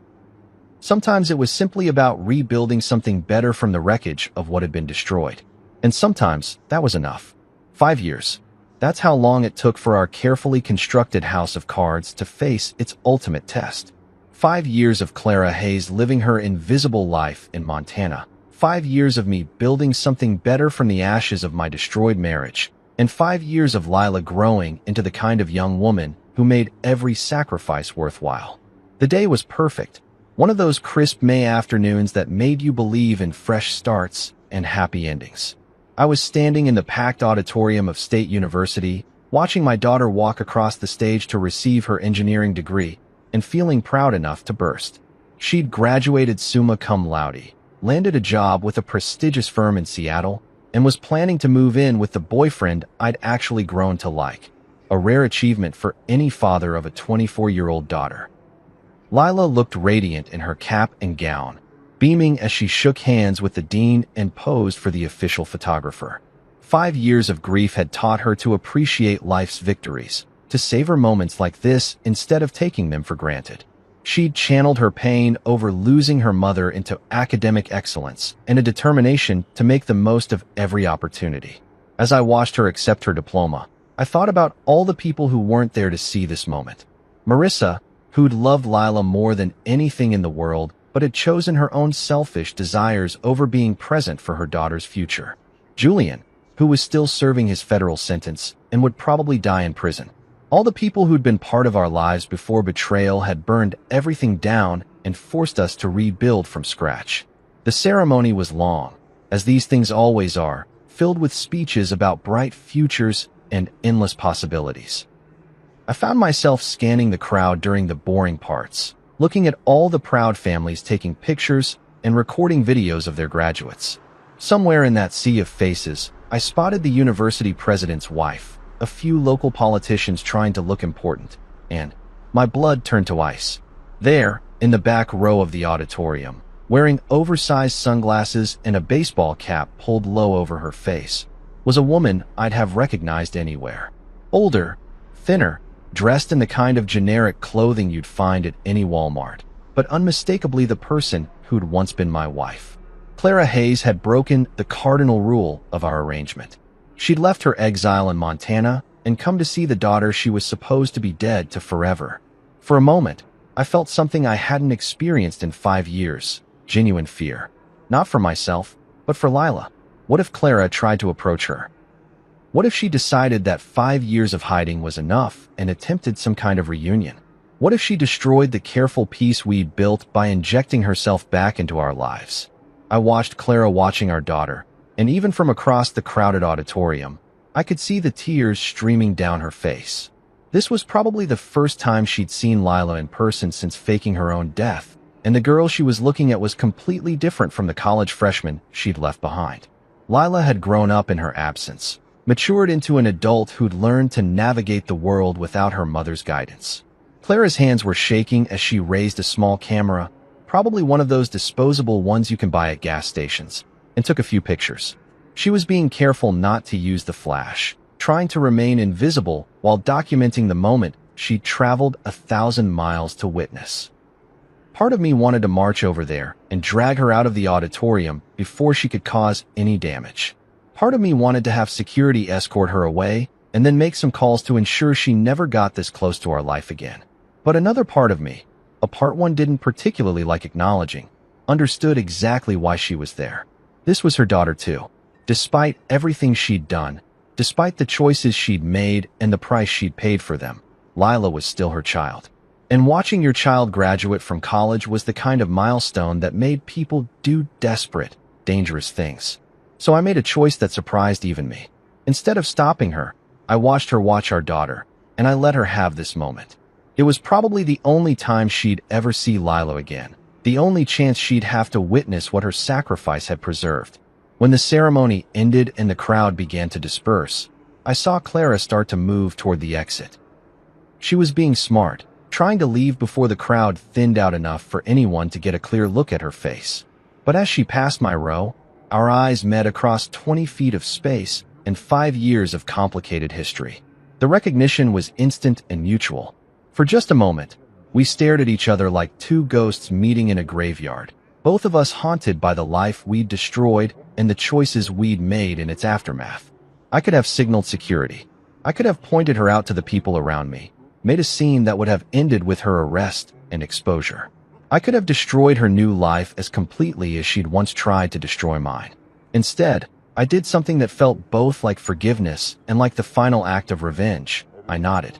Just once, barely perceptible, but enough to acknowledge that I'd seen her and chosen not to act. The look of shock and gratitude that crossed her face was worth more than any punishment I could have inflicted. She understood what that nod meant. That I was still in control, still the one making the rules, but that I was choosing mercy over justice for this one moment. She mouthed 2 words that I could read clearly even across the distance between us. Thank you. Then she was gone, disappearing into the crowd like she'd never been there at all. 20 minutes later, I was standing outside the auditorium with Lila and her boyfriend Mark, taking the kind of family photos that would eventually end up in frames on mantelpieces and office desks. Lila was glowing with happiness, talking a mile a minute about her plans for the future and how excited she was to start her new job. "I wish Mom could have been here," she said, hugging me tightly as Mark snapped pictures. "She would have been so proud." She would have? I agreed. And for the first time in 5 years, I meant it without any bitterness or irony. She loved you more than anything in the world. I know, Lila said. I feel her with me sometimes, you know? Like she's still watching over me somehow. If she only knew how literally true that statement was. Later that evening, after the graduation dinner and the celebration drinks and all the tearful goodbyes, I sat in my hotel room and thought about the woman in the crowd. Clara Hayes would go back to Montana now, back to her invisible life and her small apartment above Murphy's Hardware. But she'd have something she hadn't had before. Recent memories of her daughter, proof that the choice she'd made had been worth the price she'd paid. 3 days later, I received a text message from an unknown number. Just 2 words, "Thank you." I deleted it immediately, just like I'd done with the only other message Clara had ever sent me. But this time, I found myself smiling as I erased the evidence of our contact. Justice, I'd learned, wasn't always about punishment.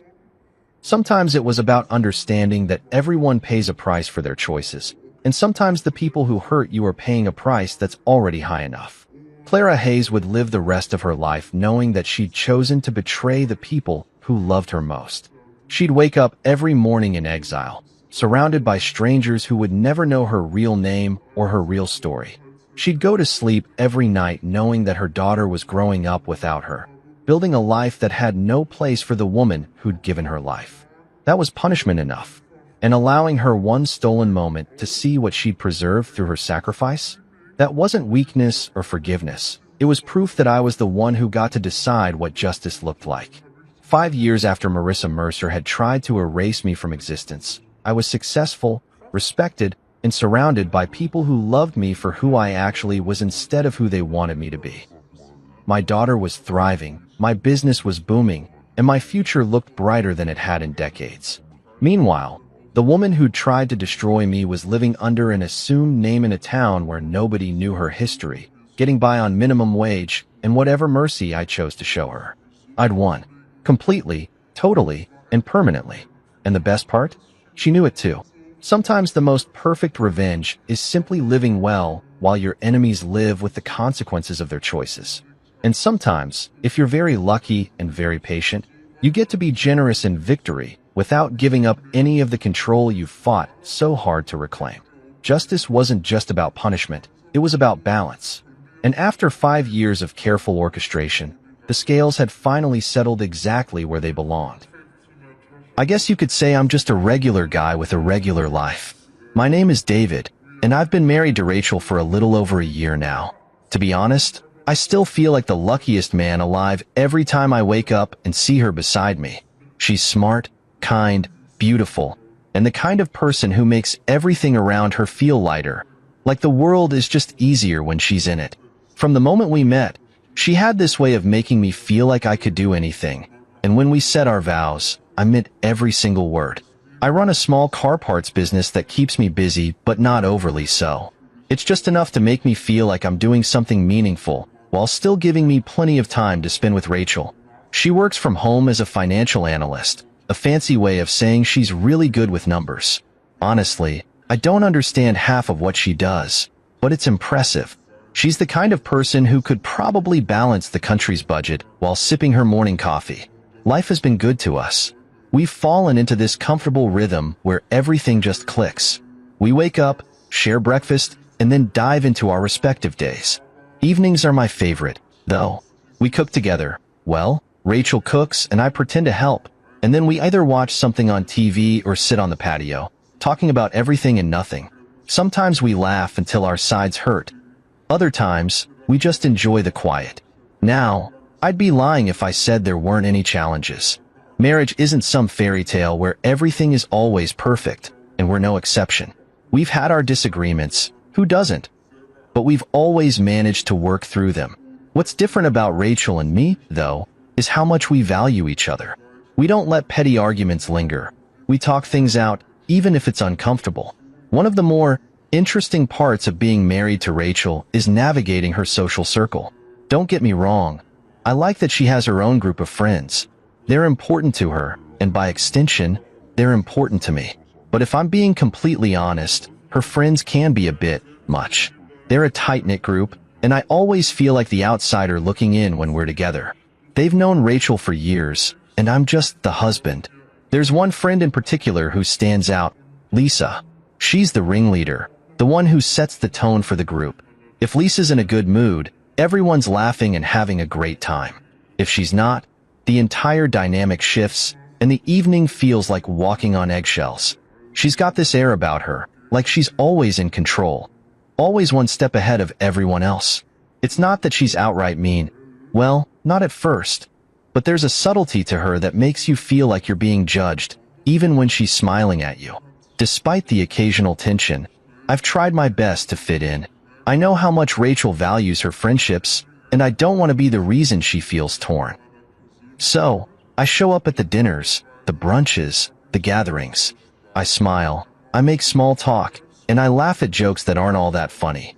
It's not always easy, but for Rachel, it's worth it. At least, that's what I thought. Looking back, maybe I should have trusted my instincts a bit more. Maybe I should have paid closer attention to the subtle ways Lisa would test the waters, the little digs disguised as compliments, the way she'd dominate conversations and steer them in directions that left me feeling like an afterthought. But at the time, I shrugged it off. I told myself it didn't matter because Rachel and I were happy, and that's all that counted. If only I'd known what was coming. If only I'd seen the storm brewing on the horizon. They say hindsight is 20/20, and in this case, they're absolutely right. What started as a seemingly innocent dinner invitation would turn out to be a moment that tested everything. My patience, my pride, and my marriage. But I'll get to that soon enough. For now, just know this. Life was good. Better than good. It was the kind of life you don't want to take for granted. The kind of life you fight to protect. And that's exactly what I was about to do, even if I didn't realize it yet. I remember the day Rachel mentioned the dinner like it was yesterday. It was a typical Tuesday evening, one of those quiet nights when nothing out of the ordinary was expected. I had just come home from work, exhausted but content, and Rachel was in the kitchen prepping a salad while humming along to some pop song playing on the radio. It was one of those moments that made me appreciate how simple and wonderful life could be. "Hey, David," she said, her voice light and casual. "Lisa and the girls are organizing a dinner at Lobby this Friday. You know, that fancy French place downtown? They said we should come." I paused, the TV remote halfway to my hand. "We?" I asked, raising an eyebrow. Usually, Rachel's group outings didn't involve me unless it was a major event like a birthday or an anniversary party. "Yes, we," she replied, laughing at my expression. "Apparently," Lisa insisted. "She said it's been a while since you joined us, and she thought it would be nice for you to spend some time with the group. You've been working so hard lately. You deserve a nice evening out." There it was, the first red flag. Lisa insisting on my presence? That didn't sit right with me. Lisa wasn't exactly known for her inclusive attitude, especially when it came to me. She'd always been polite enough, but I could tell she didn't think much of me. I didn't come from the same privileged background as most of Rachel's friends, and while Rachel never cared about that, Lisa's subtle comments over the years had made her feelings crystal clear. Still, I didn't want to make a fuss. "Sure," I said, shrugging. "Why not? It might be nice to see everyone." Rachel smiled, clearly pleased. "Great. It's at 7 p.m. "Oh, and Lisa mentioned it's going to be a little more formal than usual, so maybe wear your navy suit. You know, the one that makes you look like a movie star." I laughed at her attempt to butter me up but agreed. The suit was fine, and honestly, the thought of Rachel beaming at me all night made the idea of the dinner a little less daunting. The rest of the week passed uneventfully, but I couldn't shake the strange feeling in the back of my mind. Something about the invitation didn't sit right.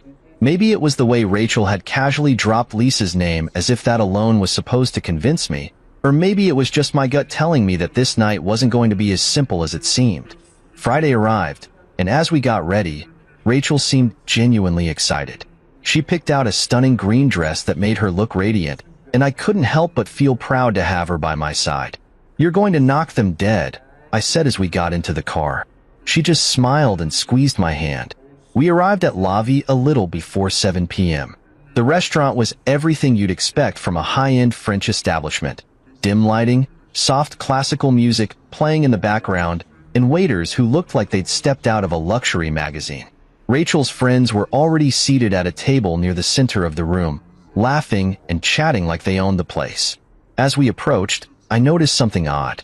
The table was set for 8 people, and every seat was taken. I did a quick count to make sure I wasn't imagining things. Nope. 8 people, 8 seats. And Rachel and I made 10. Lisa spotted us and waved us over, her smile wide and full of something I couldn't quite place. "David, Rachel, so glad you could make it," she called out. Rachel stepped forward, returning Lisa's hug while I lingered awkwardly behind. Lisa," I said, motioning to the table. "I think there's been a mix-up. There's no seat for me." Lisa tilted her head, her smile never wavering. "Oh, didn't Rachel tell you? We only reserved for 8. But don't worry. I'm sure the staff can bring over an extra chair for you." The way she said it, so casual, like I was an afterthought, sent a chill down my spine. Rachel looked flustered, glancing between me and Lisa as if trying to figure out how to fix the situation. I didn't realize," she stammered. "I thought—" Lisa cut her off. "It's no big deal. David can sit on the end. Or, if it's easier, he can wait at the bar while we catch up. This is really more of a girls' thing anyway." There it was, the second red flag. I could feel my blood start to boil, but I forced myself to stay calm. I glanced at Rachel, hoping she'd step in and say something, anything, to defend me. But she just looked away, her cheeks flushing with embarrassment. "Don't worry about it," I said, keeping my voice steady. "I'll sort it out." I stepped away from the table, letting the humiliation sink in as I walked toward the bar. But as I took a seat and ordered a drink, one thought kept repeating in my mind. This wasn't just a mix-up. This was intentional, and I wasn't going to let it slide. Not this time. Let me tell you, sitting at the bar wasn't how I imagined that evening going. There I was, sipping a whiskey I didn't really want, while Rachel and her friends laughed and chatted a few feet away. From where I sat, I could see everything. The carefully laid table, the sparkling wine glasses, and of course, the 8 chairs filled with people who seemed perfectly content to pretend I didn't exist. I'd be lying if I said I wasn't angry. I was furious. But more than that, I was confused. What was the point of inviting me if there wasn't even a place for me at the table? It didn't take a genius to figure out this wasn't some innocent mistake. No, this was planned, probably by Lisa. And what stung the most wasn't even her audacity. It was Rachel's silence. From the moment we arrived, she hadn't said a word to defend me. Sure, she looked uncomfortable, maybe even embarrassed, but she hadn't stood up for me. Not once. That hit harder than any of Lisa's passive-aggressive comments ever could. As I sat there, I replayed the scene over and over in my mind. Lisa's smug smile. The way she dismissed me like I was some accessory Rachel had accidentally brought along. "It's more of a girl's thing anyway," she'd said, as if I didn't belong. And the others? Not a single one of them had the decency to speak up. They just sat there, laughing at Lisa's jokes, sipping their overpriced wine, and pretending they hadn't just witnessed something incredibly rude. I watched as the waiter brought out the first course, a plate of something small and fancy that looked more like art than food. Lisa was in her element, commanding the conversation with her usual flair. She was leaning into her role as the queen bee of the group, throwing out stories about her latest vacation and name-dropping people I'd never heard of, but was supposed to be impressed by. Rachel, on the other hand, looked out of place. She laughed at the right moments and nodded along, but her smile didn't quite reach her eyes. It was subtle, but I knew her well enough to see it. She wasn't comfortable. She didn't belong there any more than I did. Eventually, the bartender wandered over, probably sensing I wasn't in the best mood. "Can I get you anything else?" he asked, his tone polite but professional. I shook my head. "I'm good, thanks." But I wasn't good. Not at all. I couldn't stop thinking about how this whole situation made me feel. Like I was some sort of outsider in my own marriage. Rachel and I were supposed to be a team. We'd promised each other that. And yet, here I was, sitting on the sidelines while she sat at that table with people who clearly didn't respect me, or her, for that matter. The more I thought about it, the clearer it became. This wasn't just about me. It was about Rachel too. Lisa's little stunt wasn't just a dig at me. It was a power play. She wanted to remind Rachel, and probably everyone else, that she was in charge, that her opinion mattered more than anyone else's. And Rachel? She let it happen. Maybe not consciously, but by not standing up for me, or herself. She'd given Lisa exactly what she wanted. I took another sip of my drink, trying to calm the storm brewing inside me. I wanted to march over to that table, pull Rachel aside, and demand to know why she hadn't done anything. But I knew that wouldn't solve anything. It would just make things worse. So, I waited. The main course came and went. From where I sat, I could hear snippets of the conversation. Lisa was talking about some gala she'd attended, going into great detail about the designer dress she'd worn and the exclusive crowd she'd mingled with. It was all so shallow, so performative. I couldn't help but wonder what Rachel saw in these people. They weren't her equals, not really. Rachel was genuine, kind, and down to earth. She didn't need to prove her worth with designer clothes or exclusive dinner reservations. So why was she trying so hard to fit into their world? By the time dessert rolled around, I'd had enough. I put down my empty glass and made my way back to the table. As I approached, the laughter died down, and all eyes turned to me. "David," Lisa said, her voice dripping with faux surprise. "We were wondering where you'd gone. You missed such a lovely dinner." I smiled, but it didn't reach my eyes. "I didn't go anywhere, Lisa. I've been sitting at the bar all night. But thanks for noticing." Her smile faltered for just a second before she recovered. "Well, I hope you enjoyed yourself.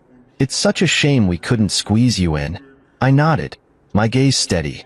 "It's funny, isn't it? How there was enough room for 8 people, but not 9.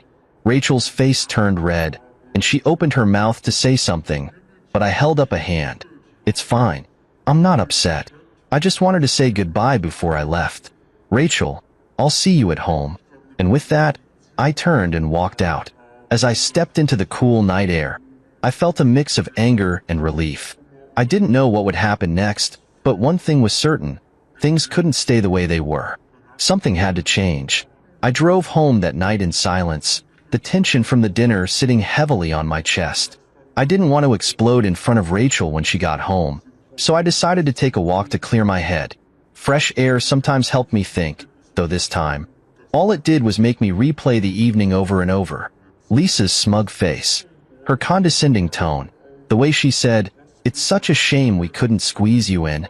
It wasn't a mistake. It was deliberate. She wanted to send a message. I didn't belong. And the worst part? Rachel had just let it happen.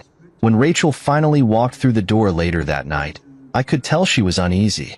She hesitated in the doorway like she wasn't sure whether to approach me or give me space. I decided to let her speak first. "I'm sorry about tonight," she said softly, setting her purse down on the counter. I didn't realize Lisa would pull something like that. I turned to look at her, raising an eyebrow. "You didn't realize? Really? Rachel? This is Lisa we're talking about." Her shoulders slumped. "I know she can be difficult, but I didn't think she'd do something so petty." I didn't know what to say without making a scene. I let out a humorless laugh. "A scene? Rachel, she humiliated me in front of everyone. And you were worried about making a scene?" She flinched at my tone, and for a moment, I regretted snapping. But the frustration bubbling inside me was too much to ignore. "Rachel, I'm your husband. We're supposed to have each other's backs, but tonight, I felt like I was on my own. Lisa might have been the one pulling the strings, but you let it happen. Do you realize how that feels?" She opened her mouth to respond, then closed it, clearly at a loss for words. After a long pause, she finally said, "I didn't mean to make you feel like that. I just didn't know how to handle it. Lisa, she's been a part of my life for so long, and sometimes it's easier to just let her win." "Let her win?" I repeated, my voice incredulous. "Rachel, this isn't a game. This is our marriage. If you let people like Lisa walk all over us, it doesn't just hurt me, it hurts us. Do you even see that?" She didn't answer. Instead, she sat down at the kitchen table, her hands clasped tightly in her lap. For a moment, the only sound in the room was the faint hum of the refrigerator. Finally, she spoke, her voice barely above a whisper. "I guess I've been so afraid of losing them that I didn't think about what it's costing me. That caught me off guard. Losing them? She nodded. Lisa, the group, all of it. I've known them for so long, and they've always been, well, they've always been there. Even when they're difficult, even when Lisa acts the way she does, they're still a big part of my life. But tonight, I saw it differently. I saw how it affected you, and I realized, she trailed off, looking down at her hands. I realized that maybe I've been holding on to the wrong things. Her words softened some of my anger, but they didn't erase it. Rachel, I said, my tone firm but calm. I get that Lisa's been a part of your life for a long time, but that doesn't give her the right to treat me, or you, like we're less than her. And it doesn't mean you have to keep letting it slide. You're better than that. We're better than that. She looked up at me, her eyes glistening with unshed tears. I know, she said quietly. I'm sorry, David. I really am. I'll talk to Lisa. I'll make it clear that this can't happen again. I nodded, though I wasn't entirely convinced. Words were easy, action was harder. But for now, I decided to give her the benefit of the doubt. After all, Rachel wasn't the enemy here. Lisa was.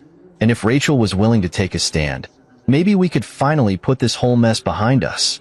But as the days passed, I couldn't shake the feeling that Lisa wasn't done yet. People like her never were. She thrived on control, on making others feel small. And something told me she wasn't going to let this go without a fight. And I wasn't going to let her win. Not this time. So, I waited. I watched. And I prepared myself for whatever came next. Because if Lisa wanted a battle, I was ready. But she wasn't going to drag Rachel, or me, down without a fight. I don't know what it was, but something shifted in me after that conversation with Rachel. Maybe it was the raw honesty in her voice, or maybe it was the way she admitted her fear of losing people who didn't deserve her loyalty. Whatever it was, it made me realize that I needed to stay calm, steady, and focused. If Lisa wanted to play games, I wasn't going to stoop to her level, but I also wasn't going to let her humiliate me again. Rachel said she'd talk to Lisa, but I didn't put much stock in that. Not because I didn't trust Rachel, I did, but because I knew Lisa too well by now. She wasn't the kind of person who backed down easily. She thrived on control, on manipulation, and most of all on attention. And if there was one thing she hated more than anything, it was losing her grip on someone she thought she owned. So, instead of dwelling on what might happen, I decided to observe. I wanted to see how far Lisa would go, how deep her need for control really ran. I wanted to understand her game, not just for my sake, but for Rachel's too. The first real test came a few days later when Rachel mentioned another dinner party. This one wasn't as formal as the last, but Lisa would be there, along with the rest of the group. Rachel seemed nervous when she brought it up, like she was bracing for me to say no. Do you want to come? She asked, her voice tentative. I understand if you don't. After what happened last time, I looked at her for a moment, trying to gauge what she really wanted. Was she asking me to come because she thought it would help, or because she felt guilty? Either way, I could see the hesitation in her eyes. She wanted me there, but she was afraid of what might happen. Yeah, I said finally. I'll come. Rachel looked surprised. You will? Of course, I said, giving her a small smile. I'm not going to let Lisa, or anyone else, make me feel unwelcome. Besides, you're my wife. Where you go, I go. Her face softened, and for the first time in days, she looked genuinely relieved. Thank you, David. That means a lot to me. The night of the dinner, I decided to approach things differently. I wasn't going to sit back and let Lisa control the narrative this time. Instead, I was going to observe, to watch how she interacted with everyone. Not just me, but the whole group. From the moment we arrived, it was clear that Lisa was in her element. She greeted everyone like she was hosting the event herself, even though the dinner was at another friend's house. Her laughter rang out across the room, loud and deliberate, drawing attention to herself at every opportunity. When Rachel and I walked in, Lisa's eyes lit up, not with warmth, but with something sharper, more calculating. She greeted Rachel with a hug, then turned to me with a smile that didn't reach her eyes. David, she said, her tone overly sweet. So good to see you again. I'm glad you decided to join us. Thanks for having me, I replied, matching her tone. It's always a pleasure. The subtle tension between us was almost tangible, but I kept my cool. I wasn't going to give her the satisfaction of knowing she'd gotten under my skin. As the evening went on, I started to notice little things. The way Lisa would steer the conversation back to herself whenever someone else tried to talk. The way she'd throw in backhanded compliments, like telling Rachel, "You're so lucky David doesn't mind these kinds of events." Most men would hate being dragged along to something so fancy. I also noticed how the others responded to her. Some of them laughed nervously at her jokes, while others avoided eye contact altogether. It was clear that Lisa's dominance wasn't just about me. It was about the entire group. She thrived on their discomfort, on their unwillingness to challenge her. But what stood out the most was Rachel. She was quieter than usual, more reserved. She didn't laugh as much, and when she did, it felt forced. I could see her glancing at me every now and then, as if checking to make sure I was okay. By the time dessert was served, I'd learned everything I needed to know. Lisa wasn't just trying to humiliate me. She was trying to control Rachel too. She wanted to remind Rachel that she was the alpha, the one who called the shots. And in doing so, she was testing Rachel's loyalty. It was a game I'd seen before, but this time, I wasn't going to let her win. I wasn't going to let her manipulate Rachel into choosing between me and her so-called friends. When the night finally ended, Rachel and I walked to the car in silence. Once we were inside, she turned to me, her expression filled with worry. "How was it?" she asked hesitantly. I looked at her for a long moment before answering. "It was enlightening." She frowned. "Enlightening?" I nodded. "Yeah, I saw exactly what Lisa's trying to do. And Rachel, it's not just about me. It's about you too. She wants to control you, to keep you in her orbit. But you don't have to let her. You're stronger than that." Rachel didn't say anything right away, but I could see the gears turning in her mind. For the first time, I felt like she was starting to see things the way I did. And that was a start. As we drove home, I couldn't help but feel a sense of resolve. Lisa might have been playing her games, but I wasn't going to let her win. Not with Rachel. Not with me. Not with us. By the time the next dinner invitation came around, I was ready. I had spent enough time observing, watching Lisa's games unfold, and seeing how Rachel struggled to navigate the delicate balance between her marriage and her long-standing friendships. I decided that this time, things were going to be different. This time, I wouldn't let Lisa's little power plays go unanswered. Rachel brought it up one evening after dinner. She seemed hesitant, like she was walking on eggshells, and I could already guess why. "David," she began, her voice careful, "Lisa and the others are planning another dinner this weekend. It's at the new Italian place downtown. She asked if we'd like to come." I put down my coffee and looked at her. "She asked if we would like to come?"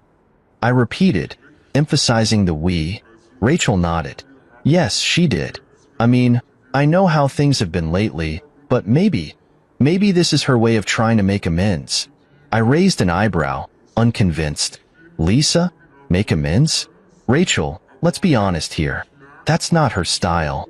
She sighed, running a hand through her hair. "I know, but maybe if we go, things will be different. I don't want there to be tension anymore."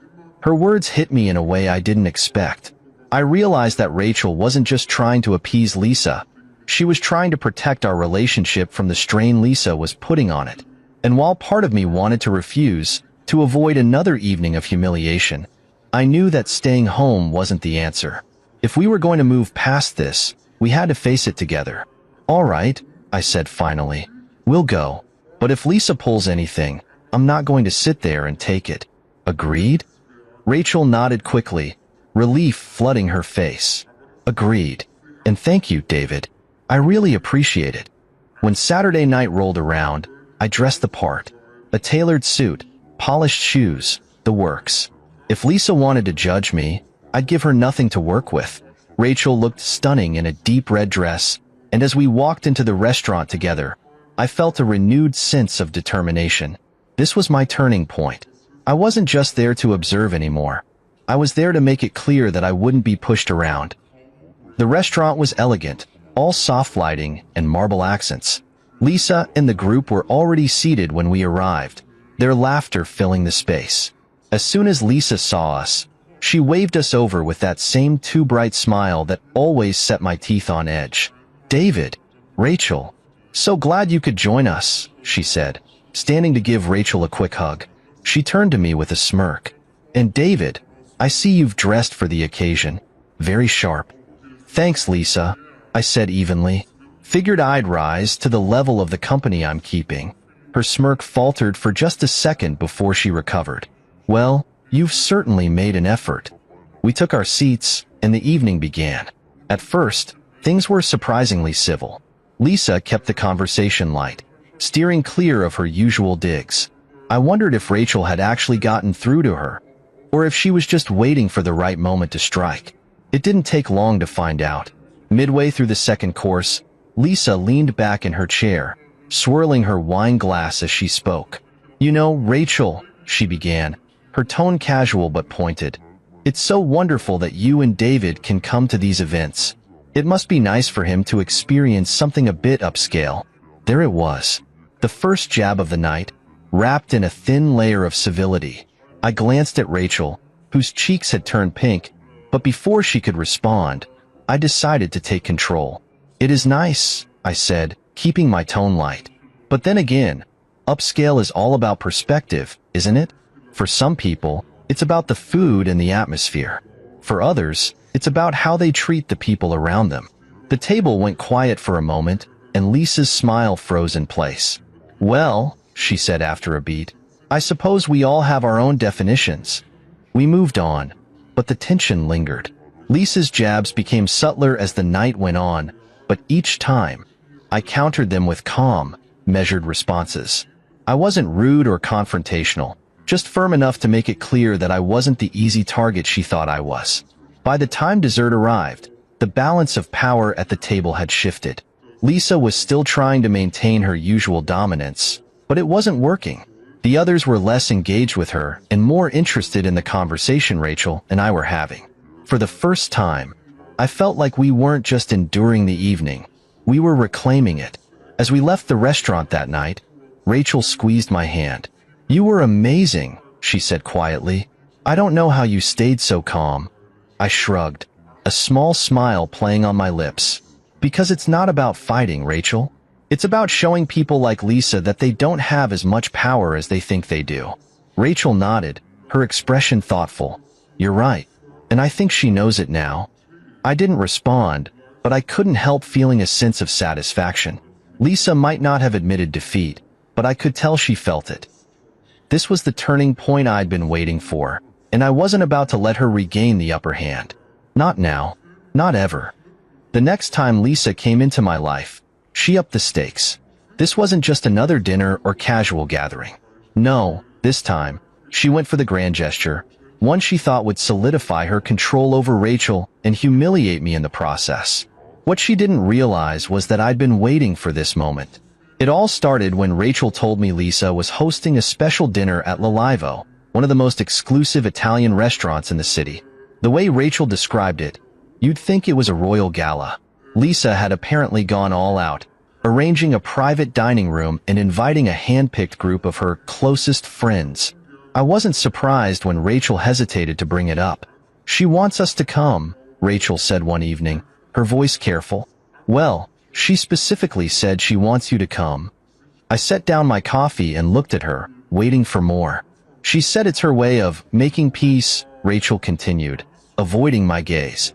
She thought a small, private dinner might be better than a big group setting. I raised an eyebrow. Lisa wants to make peace? Or Lisa wants to stage another performance? Rachel bit her lip, unsure how to respond. "I don't know, David. Maybe both. But I think it's worth giving her a chance." I could hear the hope in Rachel's voice, and while my gut told me Lisa wasn't done playing games, I agreed.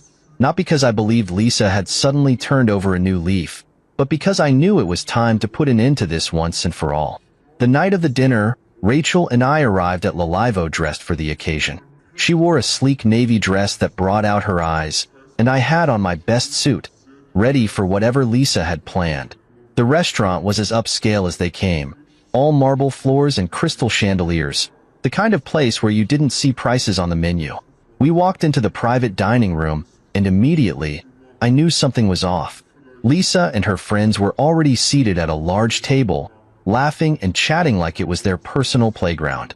Every seat was filled. I scanned the room quickly. There was no chair for me. Not even an empty space where one could have been. Lisa saw us and waved, her smile wide and fake as ever. "David, Rachel, so glad you could make it." I glanced at Rachel, whose face flushed with embarrassment. She opened her mouth to speak, but Lisa beat her to it. "Oh, Rachel, I'm so sorry," Lisa said, her tone syrupy sweet. "I must have miscounted. We only have seats for 8. But don't worry, David can grab a spot at the bar. The cocktails here are divine." Rachel froze, caught between me and her friend, her expression a mix of anger and shame. I stepped forward, keeping my voice calm and even. "No need for the bar, Lisa. I'll take care of it." I turned and walked out of the room before Rachel could say anything, heading straight for the restaurant manager. He greeted me with a polite smile, but that smile widened when I introduced myself. "Mr. Thompson," he said, his voice filled with recognition. "It's an honor to meet you. How can I assist?" "I own this place," I said plainly. "There's a private party in your dining room that I need you to help me address." His eyes widened slightly, but he nodded. "Of course, sir. What do you need?" I told him what I wanted, and within minutes, the manager and I walked back into the private room. Lisa was mid-sentence, basking in the attention of her friends, when the manager interrupted. "Excuse me," he said, his tone professional yet firm. "I'm afraid there's been a misunderstanding. This dining room is reserved for Mr. Thompson and his guests. I'll have to ask your party to vacate the space." The room went silent. All eyes turned to me. Lisa blinked, her confusion quickly morphing into indignation. "What are you talking about? I reserved this room weeks ago." The manager gestured toward me. "Mr. Thompson owns the restaurant. He's graciously offered to cover your bill tonight, but this space belongs to him." Lisa's face turned bright red, and she stammered, You own this place?" I nodded, my expression calm. "Yes, Lisa, I do. And it seems there was indeed a miscount tonight. Just not the kind you were expecting." The others at the table looked uncomfortable, exchanging glances as they realized what had happened. Rachel, meanwhile, sat frozen, clearly mortified. "Now, if you'll excuse me," I said, turning to the manager, "please arrange another table for these guests, somewhere more suitable." The manager nodded, ushering Lisa and her group out of the room. As they left, Lisa shot me a look that could have melted steel, but I didn't flinch. Instead, I turned to Rachel, who was still sitting quietly, her hands clasped tightly in her lap. "I'm sorry," she said softly, tears brimming in her eyes. "I didn't know she would do this." I sat down beside her, my voice gentle but firm. "Rachel, I know this is hard for you, but you have to see it for what it is. Lisa doesn't respect you, or us. This wasn't about a miscount. This was about control." She nodded slowly, wiping at her eyes. "You're right. I didn't want to believe it." "I know," I said, reaching for her hand. "But we can't let people like Lisa dictate how we live our lives. You don't need her approval. You never did." Rachel looked at me, her expression filled with something I hadn't seen in a while, determination. "You're right. I'll talk to her. I'll make it clear that this can't continue." For the first time, I felt like we were on the same page. Lisa's games had gone too far, and while I knew she wouldn't give up easily, I also knew that Rachel and I were stronger together. As we finished our evening in the private dining room, just the two of us, I realized that this wasn't just a victory for me. It was a turning point for our marriage. And I wasn't about to let Lisa take that away from us. The fallout from the dinner at Lalivo was a turning point for Rachel and me. The ride home that night was silent, both of us lost in our thoughts. I didn't push her to talk. I knew she needed time to process what had happened. Lisa's stunt had crossed every possible line, and for the first time, Rachel had seen it as clearly as I had. When we got home, Rachel finally broke the silence. She sat on the couch, her shoulders slumped, and looked at me with tears in her eyes. "David," she began softly, "I'm so sorry. I didn't realize how much Lisa has been manipulating us." I sat down beside her, giving her the space to speak. She continued, her voice trembling. I thought she was just being Lisa, you know, a little overbearing, a little bossy. But tonight, I saw it. She wasn't just trying to humiliate you. She was trying to make me choose, to prove that she could still control me. I nodded, letting her words sink in. Rachel, I've been trying to tell you this, but I didn't want to push too hard. I know how much your friendships mean to you. But Lisa? She doesn't want what's best for you. She wants what's best for her, and she's willing to hurt anyone who stands in her way, even you. Rachel wiped her eyes, her expression shifting from sadness to resolve. You're right. I see that now. And I'm done letting her do this. I'm done letting her make me feel small, or like I have to earn her approval. I don't need her in my life if it means sacrificing the respect we have for each other. Her words were like a weight lifting off my chest. For so long, I'd felt like I was fighting this battle alone. But now, Rachel was with me. She wasn't just apologizing. She was taking a stand. And for the first time, I truly believed that things could change. The next day, Rachel called Lisa. She didn't tell me exactly what was said, but when she hung up, she looked relieved. It's done, she said simply. I told her that her behavior was unacceptable and that I need space. If she can't respect me, or us, then there's no place for her in my life. I could see how hard that conversation had been for Rachel, but I was proud of her. She'd taken control, not just for me, but for herself. And in doing so, she'd set a boundary that Lisa couldn't cross. The weeks that followed felt like a breath of fresh air. Without Lisa's toxic influence hanging over us, Rachel and I grew closer. We started spending more time together, rediscovering the joy that had brought us together in the first place. Our evenings became lighter, filled with laughter and meaningful conversations. It was as if a dark cloud had lifted, allowing us to see each other more clearly than ever. Social events with Rachel's other friends became more enjoyable too. Without Lisa dominating the dynamic, the group felt more relaxed and genuine. People who had once been hesitant to engage with me now opened up, and I found myself actually looking forward to these gatherings. It turned out that not everyone in Rachel's circle shared Lisa's toxic tendencies. They had just been overshadowed by her presence.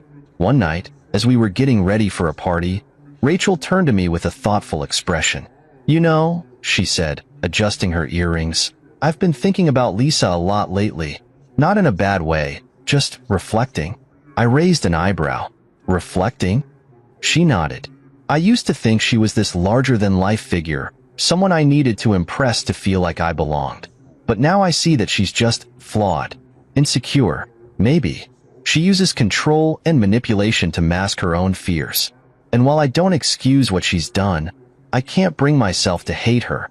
I actually hope she finds her way. Her words surprised me, but they also reminded me why I fell in love with her. Rachel had always been compassionate, even in the face of hurt. You're a better person than most, I said, smiling. But don't forget, you're not responsible for fixing her. She nodded, a small smile playing on her lips. I know. She has to figure that out for herself. As we arrived at the party, I couldn't help but notice how different everything felt. The atmosphere was light, the conversations genuine, and for once, there was no underlying tension. Rachel was glowing, her laughter filling the room, and I felt a deep sense of pride knowing she had reclaimed her confidence. Toward the end of the night, one of Rachel's friends approached me.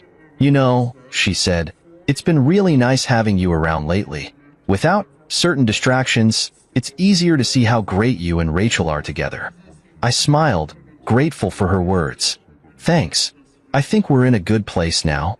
As we drove home that night, Rachel turned to me with a soft smile. I don't think I've ever been this happy, she said. Not just with us, but with everything. It feels peaceful. I reached for her hand, giving it a gentle squeeze. That's because we've found our balance. And no one, not Lisa, not anyone, can take that away from us. And that was the truth. Lisa's absence had been a gift in disguise, forcing us to confront the cracks in our relationship and come out stronger on the other side. While I couldn't say I wished her well with complete sincerity, I hoped she found the peace she needed, somewhere far away from us. For now, Rachel and I were content to enjoy the life we built together, free from toxicity and filled with mutual respect. We'd learned an important lesson. Sometimes, the hardest battles aren't the ones we fight against others. They're the ones we fight within ourselves. And together, we'd won.